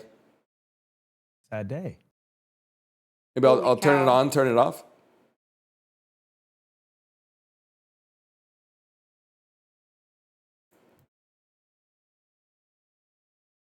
Got my dick. Talking. Shaking you with my voice. Remaining unshaken. Wait. Say something. Wait, no, I'm shaking you with my No, voice. You're being it was shooken just by my voice. calibrating. It was just calibrating. Stop. No. Oh. Why is yours white and not blue? Yeah, I will say mine never goes white. I custom modded you- mine. Oh, now it says I'm disconnected. Connect.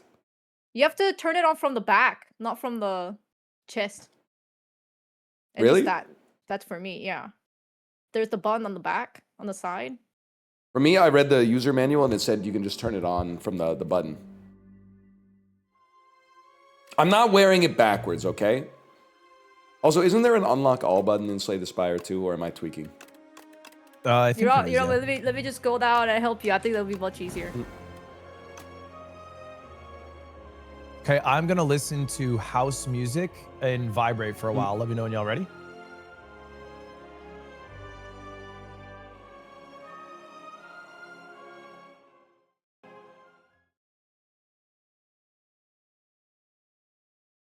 Here, I've reloaded the B haptics player. Oh my god, as you're talking, my vest is vibrating.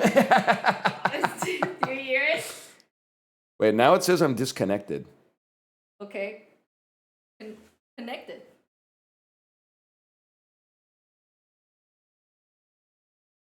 Whoa. Whoa. Every time you say it, my phone. Oh, connecting. Then what is that? It wasn't like that for me. Okay, it's 200. Connecting.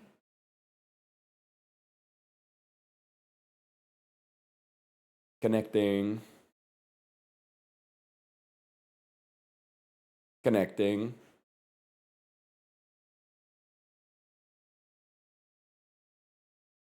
You know what? Let me turn off audio to haptics. Disconnected, connecting. Could it be getting confused by the Bluetooth because there's two of us in here? No, because mine is already connected and it's already vibrating right now.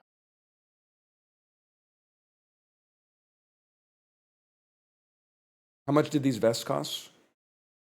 Okay, would you like to give them an answer? $500. Really? Yeah. Oh, okay. I don't know. I thought they were like $1,200 each. No. This is still expensive. Don't get me wrong.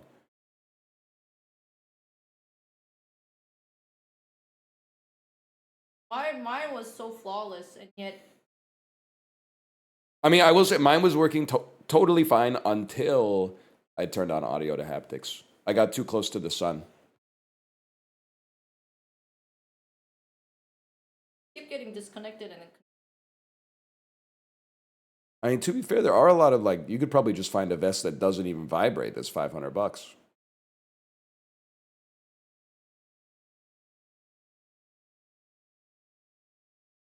When I click this, oh no, it didn't vibrate. Maybe close it and then open it again. I think it might be a reboot the PC situation too. So just close the app. This is like my fourth time closing it. I know how tech support works. The tech support wants to see. Close it. I closed it before you came down. There was like 80% of the tech support was before you came down. Tech support wants to see you do it. They want complete compliance. Nope.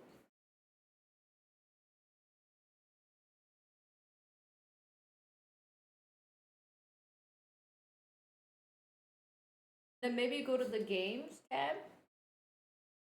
Games tab. Or go to the home. Home tab. Then if you click on that. Would it be connected now? It says connecting, but when I go like that used to vibrate me. I really think I just restart. You can do the program close like. I think I just restart the whole PC and start it back up. I'll be right back, chat.